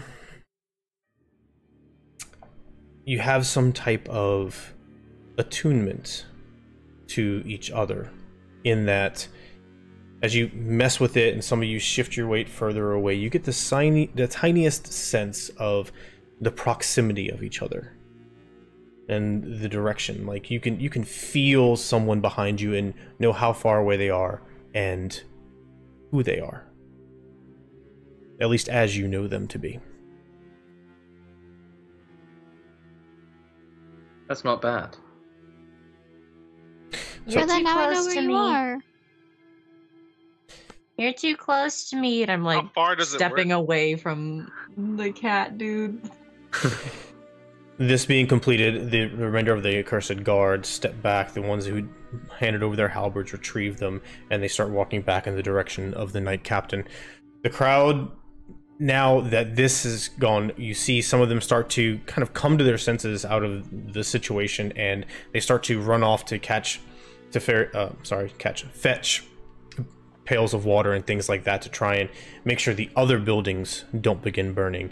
It doesn't seem like they will, because the exterior of the hole in the wall is all stone, but sometimes with the wind blows, things happen, and it's a very dense city. So, you have been shackled, for lack of a better term. You have this mysterious infection which you are being potentially accused of starting, or at least being a member of. You burnt down one of the most popular inns in Yonkath, thereby burning the evidence, but also potentially saving the city from a rampant infection. And you are now magically tracked by the guards of this city, who apparently mean business. We couldn't worm our way out of this one. And the puns are still very much intact. So we will pick up there next week, so you all can start your investigation into clearing your name and getting back in the hopefully good graces of the accursed guard here on your very first night ever in Yonkath, the Dual City. And that completes our first ever episode of the Red Opera. I need to Yay! put some happy music on. This has been so long. Happy music. Where's my happy music? Boop. Here we go. Okay. So, first of all, as always, players, thank you. I had a lot of fun tonight. Some things I did not expect, which is always pleasant and expected at the same time. Y'all did good. Nobody died. Y'all didn't rush into stuff. I really, really appreciate that. So, a couple of things. I need to First of all, I'm going to set up a raid because I need to remember to do that. But before I go, everybody who watched us and enjoyed the night with us, thank you for coming. We hope you come back week after week after week to continue this story. This episode will be up on YouTube sometime soon. Don't have a date, but it will be announced on Twitter and in our Discord when that happens. So if you didn't catch all of it, or if you want to show your friends, YouTube would be the place to go. We have a link to YouTube down below. If you haven't followed us on social media, Instagram or Twitter, please do so, and or join our Discord so you can chat with us all the time, ask us questions about the show. We love interacting and building that sense of community because that's what this is all about. A couple more plugs. If you did enjoy yourself, please consider supporting this show, subscribing for free with Twitch Prime, or for the low cost of $5 a month here on Twitch, you get all the subscriber benefits such as no ads and all that other good stuff. You can post links if you need to until you post bad links. Or also, we have a Patreon, which you can check out, patreon.com/FableforgeRPG. We're going to have different content and benefits coming up there, so depending on what you want, pick your poison, do either. Please spread the word. Please support us. Please check out our Extra Life, extra-life.org.com. Google Extra Life. Go to Fableforge RPG. There was a link somewhere up in the chat. Eraser's handling that amazingly. And all that being said, thank you. And I love you. And I'm going to turn it over to my players. Get y'all back in the groove. Talk about the session, favorite parts, while I set up a raid. So... go. I really liked everything. I think it went nicely, besides burning down the first building that we touched with our feet. Whoa, to be fair, we passed creepy old zombie kid and some weird old bridge Batman. I mean, I as a player agree with you, but I as a character was like, what the fuck, we just committed murder. Well, hey, we didn't do anything. That was all them. Oh yeah. Them. Scar's just gonna let us stay in there and I don't know if we could say them. That's true. That was all him. I support it 100%, but We just used it, that's all. We just was like, time to go. Because it never really came up in the session, should we use this time to sort of give a brief physical description of the characters? Sure. If you would like to, be my guest. Yeah. Tior is elven, with orange hair, long orange hair that is tied in intricate braid down his back, leather armor, sort of like oranges and browns, these beautiful amber eyes. He's got a rapier and a shield that has this sign of what looks like a large tree with some stars on it. And he has this like red cloth that he always has tied around his neck. That's him. Fay'lnn is Tior's younger sister. She is she's young for an elf. She has like bubblegum pink hair and bright emerald green eyes, and she wears a dragonfly pin in her hair with blue glass wings and a gold body. And she wears her hair half up and half down. And her normal attire is a dress with leather armor on top with the same crest that Tior has on his shield emblazoned across her chest, and some leather boots and some pouches and things. And she carries all of her journals and things in. Onah is a normal-sized for polar bears, but giant in humanoid terms. Polar bear with bright blue, almost like gray eyes, hence her given name from her people, from her city, Bright Eyes. She has blue and purple markings along her fur, but she has a few that are a little bit more unique to her. She has one under one of her eyes, one that goes down her spine, and then she also has the more prominent one that like circles around her heart in a spiral and then goes up and then circles around her eye. And she doesn't carry much. She has like a sand colored cloak on that has her family symbol on it, or like her city symbol, which is like a pickaxe, but it has a sun and a moon interlocked in the center of the top part of the hilt. And yeah, that's pretty much Onah, just a giant polar bear.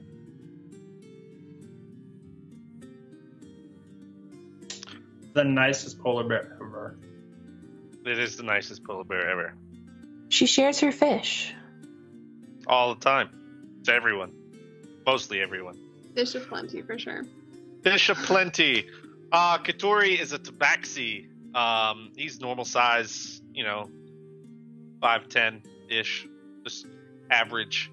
Half of his ear is missing from a fire. It's pretty charred and burnt. And he always wears a bandana, a purple gold trim purple bandana, regular traveling clothes, with a jerkin, a leather jerkin around. Yeah, he has a few scars, burn marks from his rescue attempt that he made. But other than that, he's eyeballed, yellow eye, white eye, and yeah. Here you go. All right, Mihra has like extremely light skin and really, really white hair that she usually like has braided up in a bun, like kind of an undercut situation, and really light eyes, but she only ever wears black, which is why she did have an issue with the bracelet, because it did clash with her outfit. She only believes in wearing black because it's just me in college in reality.